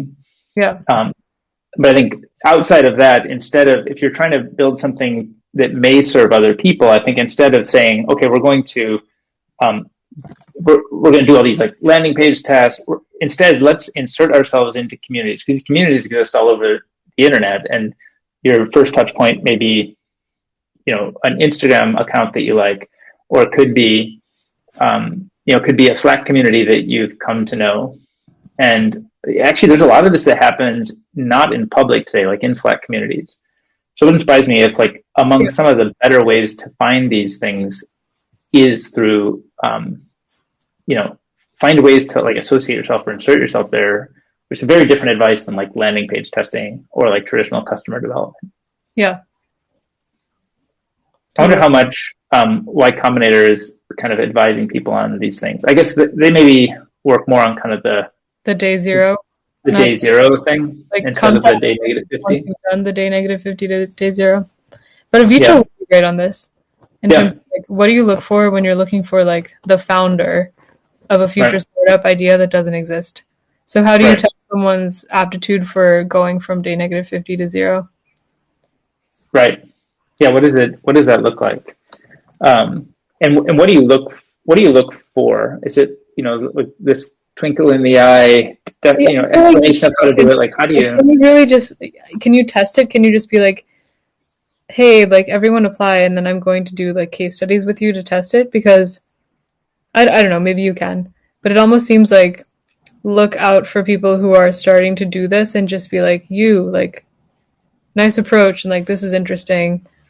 Doesn't matter what you end up doing, but I'll support you. But I don't know how you get like feelers on the ground for people who are doing that sort of thing. Yeah, I mean, it's nice if you can open up, an internet application, like you can sort of just say like apply online, here's a form, and that's what Avichel did. And actually, we should find the Avichel tweet and share it in case people are watching for that. But you could Nadia's actually going through that right now, I think. What's that? Nadia. Oh yeah. Yeah. Yeah. Yeah. So she'll probably have some experience to share. Yeah. But yeah, I think there's sort of like I think historically people have done this a lot, like one hop away from their own personal networks, and that works well, but it also keeps it's not empowering of like the whole world in the way that I think it could be. And so my understanding is Avichel's new program, and that's kind of part of Software Commons, if I understand all the relationship correctly, is kind of Aditya, Avichel, Ruchi, and kind of the whole Software Commons community. Mm-hmm. That they are designing this to try to be more open to serendipity of the internet, and if people can come and apply, they go through all of the applications, and they get some of the more promising looking ones, and they probably do like a series of interviews. That's actually something that I'm curious about. Is could you take collect up a bunch of applications about startup ideas, and then take and do like the stuff that, I don't know if you're familiar with the Y Combinator process. At least I think the early stuff was basically like there'd be like a panel of like Paul Graham, Jessica Livingston, etc., sitting there, and you'd come up and you'd like have 10 minutes or 5 minutes. I think it's 10 minutes to talk to them. American Idol. Yeah. And whatever it is that you had prepped was not really what they wanted to hear. They just wanted to hear like candid off the cuff, like, what are you working on? And how, like, what you launch into and how you talk about that next is almost like more important, because they can get more of like a conversation to understand instead of like a well-rehearsed deck walkthrough. Yeah. And so I wonder if you could take something like Avichel, reading through these things and then inviting people, but actually showing people what great looks like, or what promising might look like. Yeah. Because a lot of people, I mean, obviously, there's a push and pull, but I think, how magical would it be to be able to sit there like a fly on the wall and watch? Yeah, exactly. Watch what works and what doesn't work. Yeah, because I feel like if you're not like steeped in this world, you probably don't realize what questions people are even asking, and that's not your fault. It's not like you're not smart enough to know or think about the fact that these are important, or even to like ask them and figure out the answers. But maybe you're still in the mindset of like old school or traditional Silicon Valley, where you think that I need to show up with this very artificial looking deck, and like that's sort of just what you have to do. And that's kind of like, if I want to be a lawyer, I just have to like go through these silly motions of like taking the LSAT or whatever. Right. So yeah, I think that would be like big for correcting some of those perceptions. Right. Because I think I think there's so much still inside knowledge that is not inside because people are trying to be gatekeepers, but it's inside because it's like it's not documented and it's not, it's probably stuff people don't even realize is just, it's like in the water almost. The way you think about or talk about things, you just like by getting repeated exposure to a bunch of people in a community who all have some common perspective, you end up internalizing it enough that then you can share in the same way, or you can kind of frame or explain your ideas in the same way. I feel like I've heard this, a lot, like from people who don't have as much context of Silicon Valley, will end up, doing a pitch in a more like, kind of in a sense, talking less about the product, more about the business. And I think Silicon Valley always wants to talk about the product and then trust that if you build a great product, there's probably, different types of businesses to invent around that. Yeah. But if the business is so easily articulatable from the beginning, sometimes that's more challenging to get the product details right. Like it's harder to get the product details right to serve the business than to get business details right around the product. Back to only pets, what we were saying, like if you were building only pets, then don't start with like necessarily forecasting the size of like the pet enthusiast market. Like how do you even start doing that? I have no idea. It's kind of like if you're building a consulting deck, you can probably get it to say whatever you want, kind of. So instead, just like talk to 10 people for like 3 months, paragraph long Slack messages back and forth, like figure out what their needs are. And then if it's not pets, then there's probably some adjacent space that you could mold your learnings to fit. Right. Yeah. Yeah. I think that is like the nature of technology, is that if things are interesting, you almost always end up growing a market instead of serving an existing market. Like the growth of a market is the growth of a product or service versus like a product growing up to sort of serve an existing need in a different way. Yeah. Even though there is some trade-offs of where people would have, solved the need before. Yeah. So yeah, I think it's hard to estimate. And so if you need to estimate, then it may be, if you need to build the consulting deck from day one, it's probably hard to make the consulting deck convincing to a Silicon Valley oriented investor. But maybe outside of that cultural knowledge, it might seem like the right thing to do. So I feel like if you could get, so if you get Avichal sitting there, okay, tell me about your, imagine Avichal is kind of the interview panel leader, and he said, okay, tell me about your idea. What do you want to, or tell me about 10 ideas you have. Like, tell me what you want to work on. Like, let's talk about it. And then it kind of turns into like a little bit of a jam session, and you can kind of explore how somebody thinks and talks about something. Yeah. I think if you have American Idol style, like dozens of those things, you'd actually be able to like have a library to look through and be like, oh, this is what that like Silicon Valley thing is. Yeah. It just looks and sounds like this. Yeah, I feel like, it'd be cool. Like, what if like we could write a blog post on this, day -50 to 0, have case studies of like the Julie Unum story and the Henry, but then also other people who have done this, because I'm sure there are startups that are like at slightly more mature stages that would have really good kind of like screenshot type, like the career, like very how to in the weeds, like just show you the Slack group that someone made, or like the one-on-one UX interviews that they were doing. And then we could have like an Avichal American Idol style like Q&A open to the public tied to that post, so that people can see, like, we can interview him and ask him what questions he asks other people, but then also just like have them talk to him and see what he would ask live. Right. And I wonder, do you think you would end up with people, I guess, like, I wonder about the headwinds on this, because, I think the default headwinds to expect are, okay, you don't even have anything built, you don't even have any customers identified, and yet you're giving away all of your ideas for free out to like presumably like the internet. And is it going to invite a lot of competition? Are you going to end up getting slammed with with competition before you even have something to build or to start with. Yeah.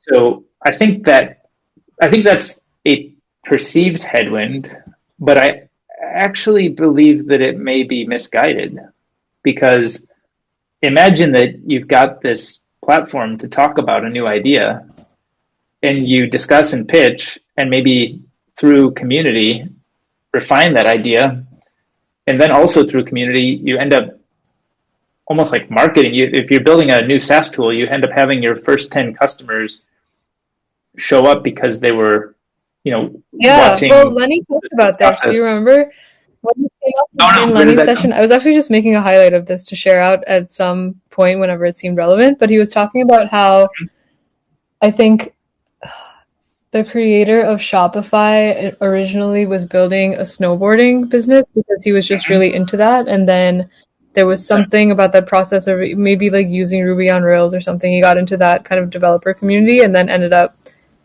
thinking of the Shopify idea. So Lenny's whole point was like, you can't, and an important layer to all of this is that you can't sort of just be like, all right, like I'm gonna build a community in order to find a startup idea. Like follow what you're interested in and like gather those people that are adjacent, and then kind of keep an open mind, and it might shape your ideas in unexpected ways. So yeah, I mean, with this blog post, probably something to be mindful of when writing is that you can't just be like, this is like the formula for day -50 to 0. Like now go collect, go pick an arbitrary industry you actually don't care about at all and collect like I would not, I mean, I love pets, but I would definitely not be the right person to go from -50 to 0 of only pets, because it would just feel fake, I think. Yeah. If it's not genuinely you, it's just not going to be able to, it's just not going to feel right. But I'm sure there's always, probably dozens or hundreds of interesting things that are genuinely you. Yeah. And if you can find those, that's where you can really make magic happen. Yeah. I think that's one thing too, that people I think are oftentimes, people who are ambitious and hungry are accustomed to like pushing through adversity, right?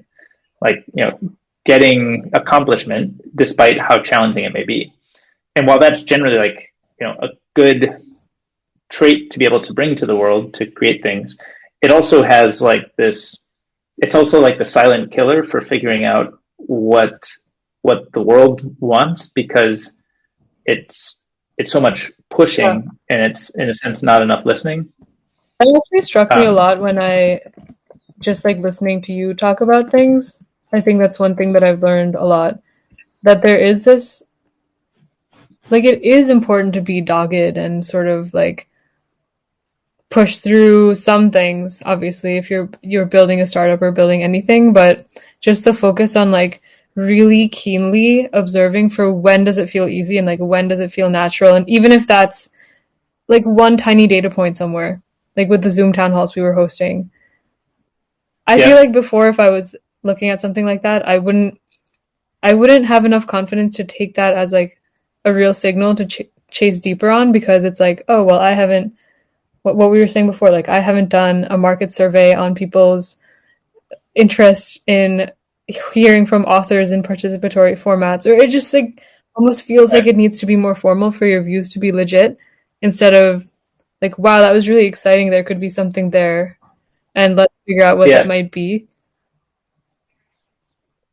I think that's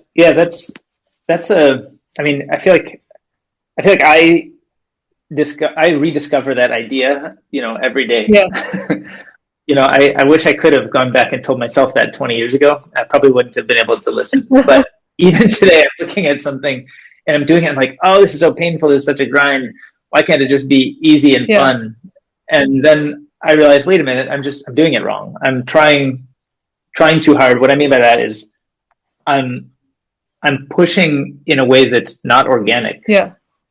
And when we would finish up our Zoom town halls, it was just ecstatic. I would write to the Slack group and I would say, that was so much fun. I'm buzzing. We were just so happy. Go to sleep. Yeah.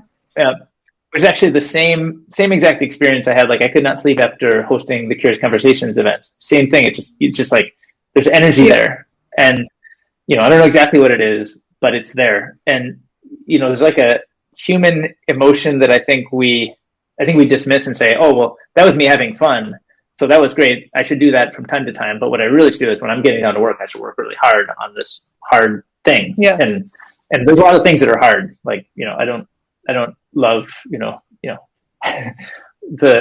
was I doing? I was doing like some administrative tax payroll end of the year things. Like, oh, I have no appetite for this. Like, it's not fun. It's okay, but that's, you got to grind through it. But assuming that work should all feel like that is, I think, the thing that I had no conception of. Yeah. And it leads you down the wrong path. Trying to have this like valor about it all, that whatever, like I will do the really dogged marketing that feels really unnatural, but I feel like it's like an obligation that I should fulfill before I have earned the right to reach my next level of my startup or whatever it is. Right. It's tricky though, because like you do hear a lot of stories about, like, even in Lenny's town hall, right? Like, you hear a lot of stories about how, oh, the founders of this, they were like walking around malls with flyers and doing things that do seem just like a grind. Yeah. Probably, maybe for a lot of them, they had identified that spark of energy before, and now it was more about them like communicating that potential to more people versus just being like, I'm just gonna do this until it works, kind of. Right. But for someone who's like early career, doesn't really know what to look for, like when the pushing is necessary and good, and you should think of more ways of pushing versus when it's like annoying to others, probably a waste of your time, and probably going to lead you down the wrong path when you are thinking about your startup idea. That's kind of a hard call. Yeah. How do you develop like the spidey sense or taste about that? Yeah. I bet there's people though who, like, I bet if you were to take, some situation that you're halfway in and you're kind of getting some signal but not really working, I bet if you if you took it to a beach at that point and you sort of like lay it out, here's what I'm seeing, here's the parts I'm in love with, here's the parts that feel like a grind, like, should I keep doing this? Yeah, probably there's some institutional knowledge or process that you'd be able to like pick apart and say, like, really try to isolate what's interesting to you about this versus what is not. And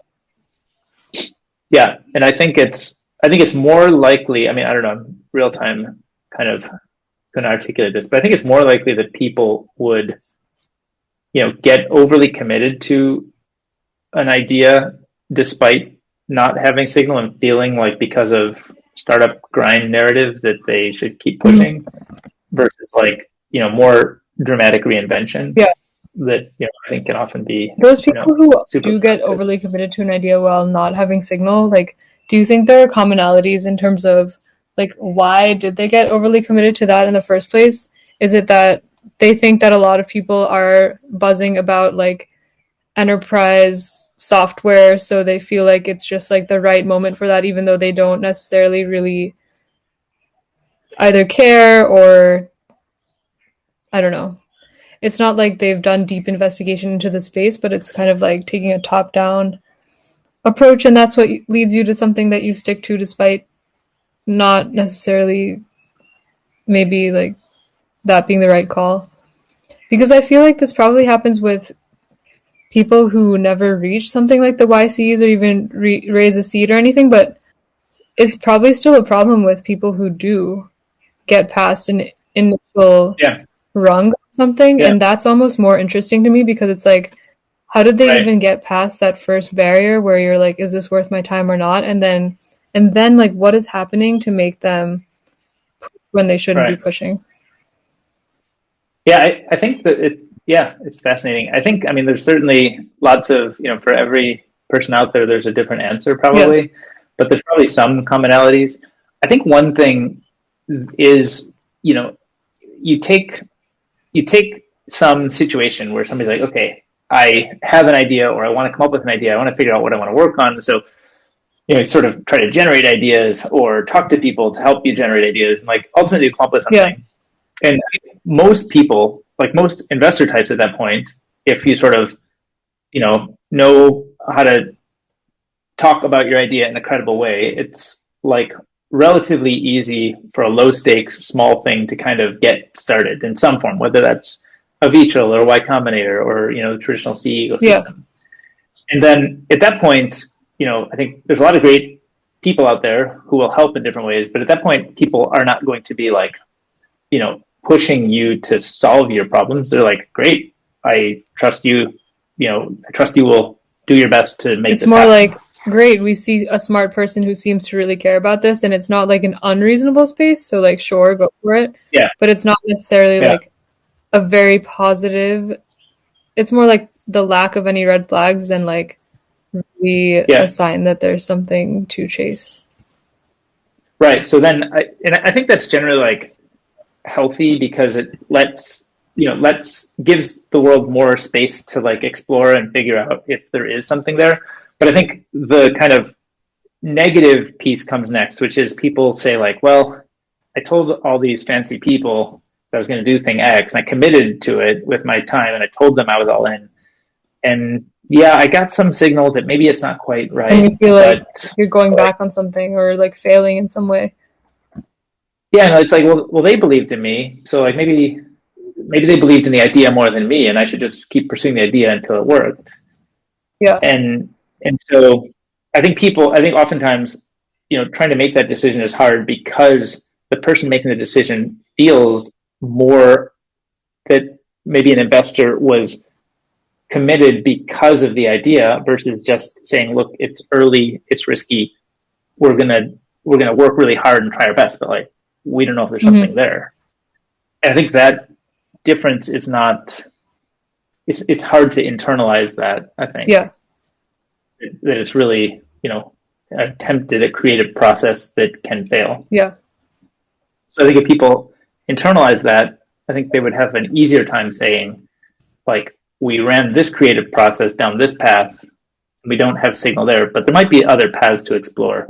And if not, we can write an update email and explain why the paths didn't work.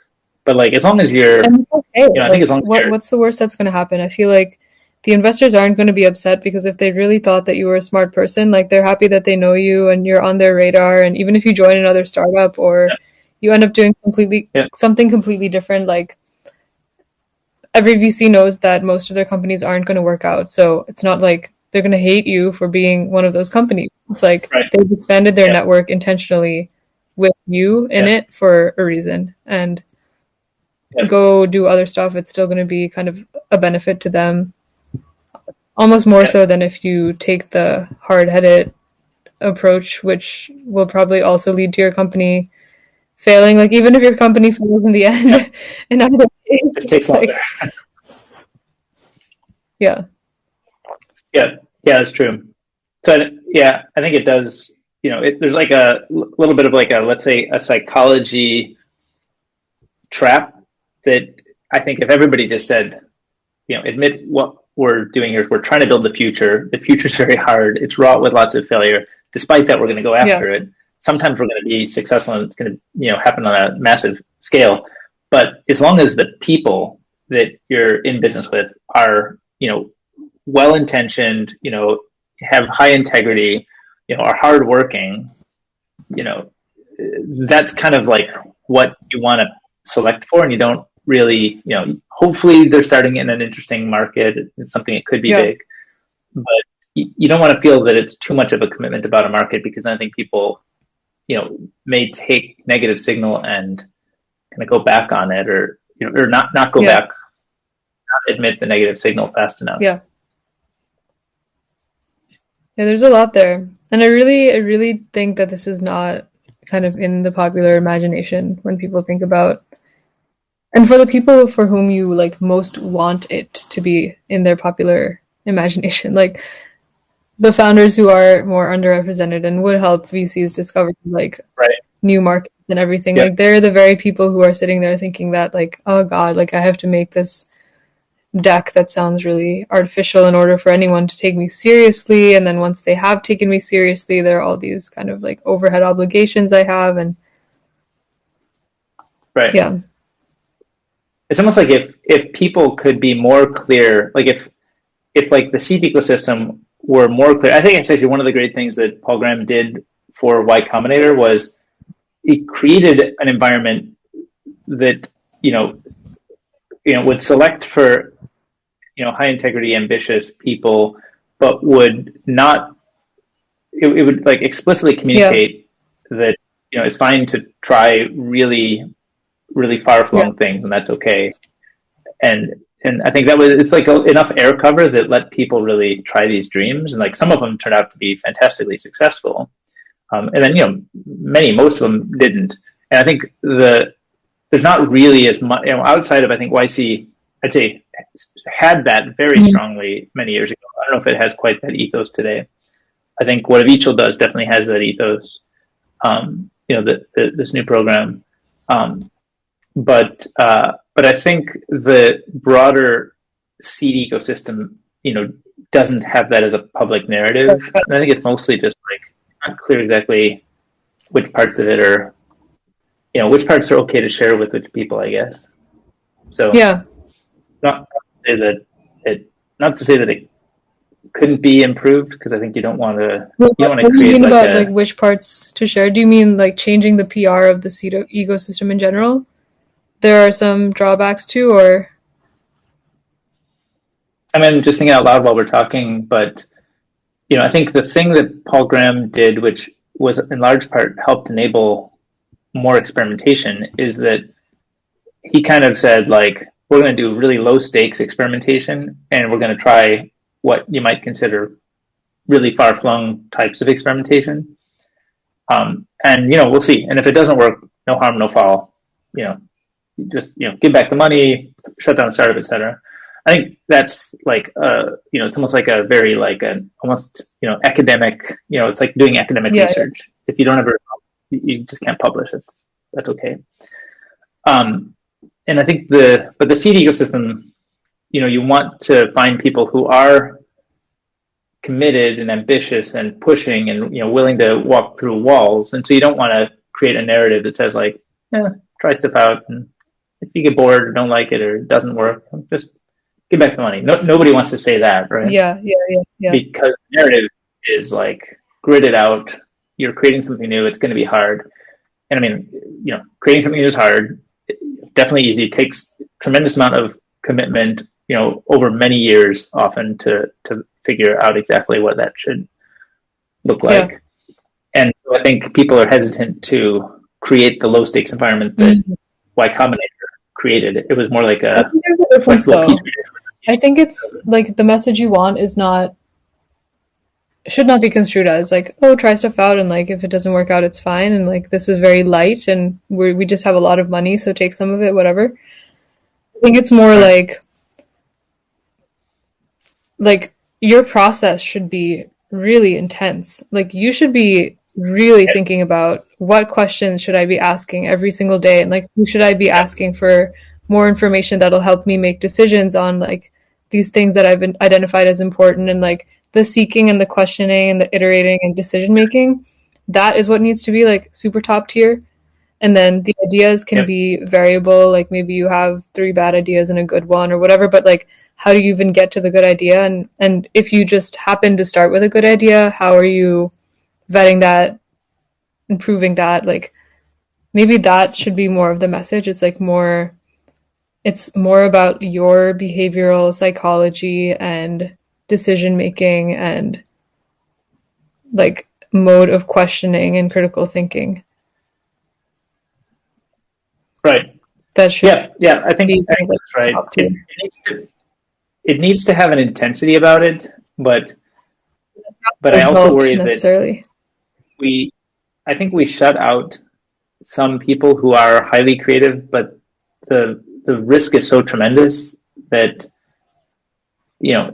if you go in thinking that you need to be certain of a result, you will never get started. Whereas, I think there's a message which is like, we it requires commitment. It requires top tier thinking. It requires, dogged attitude to, figure out a process that is going to work.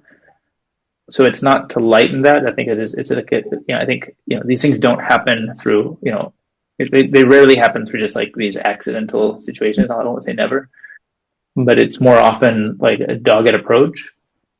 But the point being, I guess, that you can take a dogged approach even if you don't have full information to start, because you just can't have full information to start if it's going to be ultimately it. Yeah.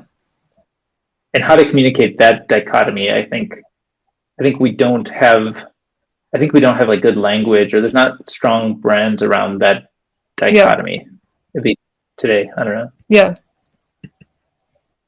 Maybe that's some of what mutual like can what we could really open up, bring into the world, because I think it's, especially when you think about people who are not as deeply connected to the ecosystems, it's going to be, even harder for people who are, more ancillary connections to the ecosystem to be able to figure out that yes, it's meant to work hard, but also it's meant to be, early enough that it's very experimental, and that you don't have to have it all figured out. Yeah. It's like sports training, right? If you obsess too much over the result of a sports game, you're probably going to lose because you're just going to like choke up or get paralyzed. It doesn't mean that you just like invest in athletes who don't care at all. Like they're very disciplined, but it's more like they're disciplined about the training, which in this analogy is more like the kinds of questions and the kinds of decisions that you're thinking about, and like how you gather information in the world about things you don't know. It reminds me a lot about like Annie Duke's book, actually. He thinks about like improving your mental, like the boxes of information you have upon which you rely to make decisions about the world and how you should act in it. Right. Yeah, I think that it's a good point. The kind of process versus outcome is one I think we've talked about before, and I think it's an item that keeps coming up again and again in different contexts. But I think like focusing on process, because you can control process, you can execute process better, you can improve your process. You can't guarantee an improved outcome. I think maybe that's ultimately what Y Combinator I think did a good job at in that context. And athletes have, you can't say I'm going to be gold medal in the Olympics, but you can say I'm going to, work hard and be at the ice rink every morning at 4 a.m. And I'm going to skate for 6 or 8 hours or whatever. Yeah. And I'm going to realize that if it's not working out, then I will then pivot to something else and not keep trying to be a gold medalist in the Olympics if it's clear that like no matter what I do, I'm not getting as fast as I need to or whatever. Right. I'm impressed how, I guess is a somewhat divergent topic, but it's related, is I'm impressed by how strong people, people who you meet and you're like, wow, this person is really good at what they're doing. So when you have somebody who's strong at that, even if they're addressing a market that you don't love at all, they will often figure out something else that's interesting. Like, I think I'm continually impressed by how that works, which is, I think, not, I think people, there's some people who are like, market always wins and some of their team always wins, but I'm impressed by like strong kind of founder creator types ability to, prosecute an idea that may be a bad idea and then quickly figure out what aspects of it should be retained and then try a new take on a similar thing, or decide you have to go much further afield. Yeah. Seems like another pattern that comes up a lot and may help, if we sort of had, whether it's institutions or writing that helps explain these ideas or share these ideas more broadly, I think it might just help a lot more people. Yeah. To create this way. Yeah. Cool. I know we're already past the 2 hour mark. and I have to get lunch, and I might go for a swim. Me too. You have to explore your new home. Yeah, right? I have to figure out what to do now. To explore a little bit. Oh, before we go, I'm going to share the link in chat because I know there's some people hanging around. So we do this just about every day at noon Pacific, and we usually go for a couple hours. Is common. So yeah, if you had fun hanging with us today, we often read Twitter. We discuss whatever's on our mind, but feel free to RSVP for tomorrow. We actually Join have the Twitter reading group tomorrow. Yeah, I don't think we've got an announcement yet, but we have a special guest who has very relevant to some of these things we're talking about, actually. But identifying extremely relevant and like seed ecosystem evolving. Yeah. And hint, it's not a Vigil. Although I'm sure he'll be but, at some point as well. He'll be here at some point. Yeah, we should have him over. But yeah, so if you want to read Twitter with us, drop by noon. We're here every day. Yeah, I can't believe that. Like hypothetical only pets turned into this our discussion about like something that now I want to just go write as a very like deep blog post. I know. Oh, I think it'd be such a good one. There's so much knowledge to share with the world. Yeah. All right, cool. All right. Thanks to everybody for joining. Thanks, Mishti.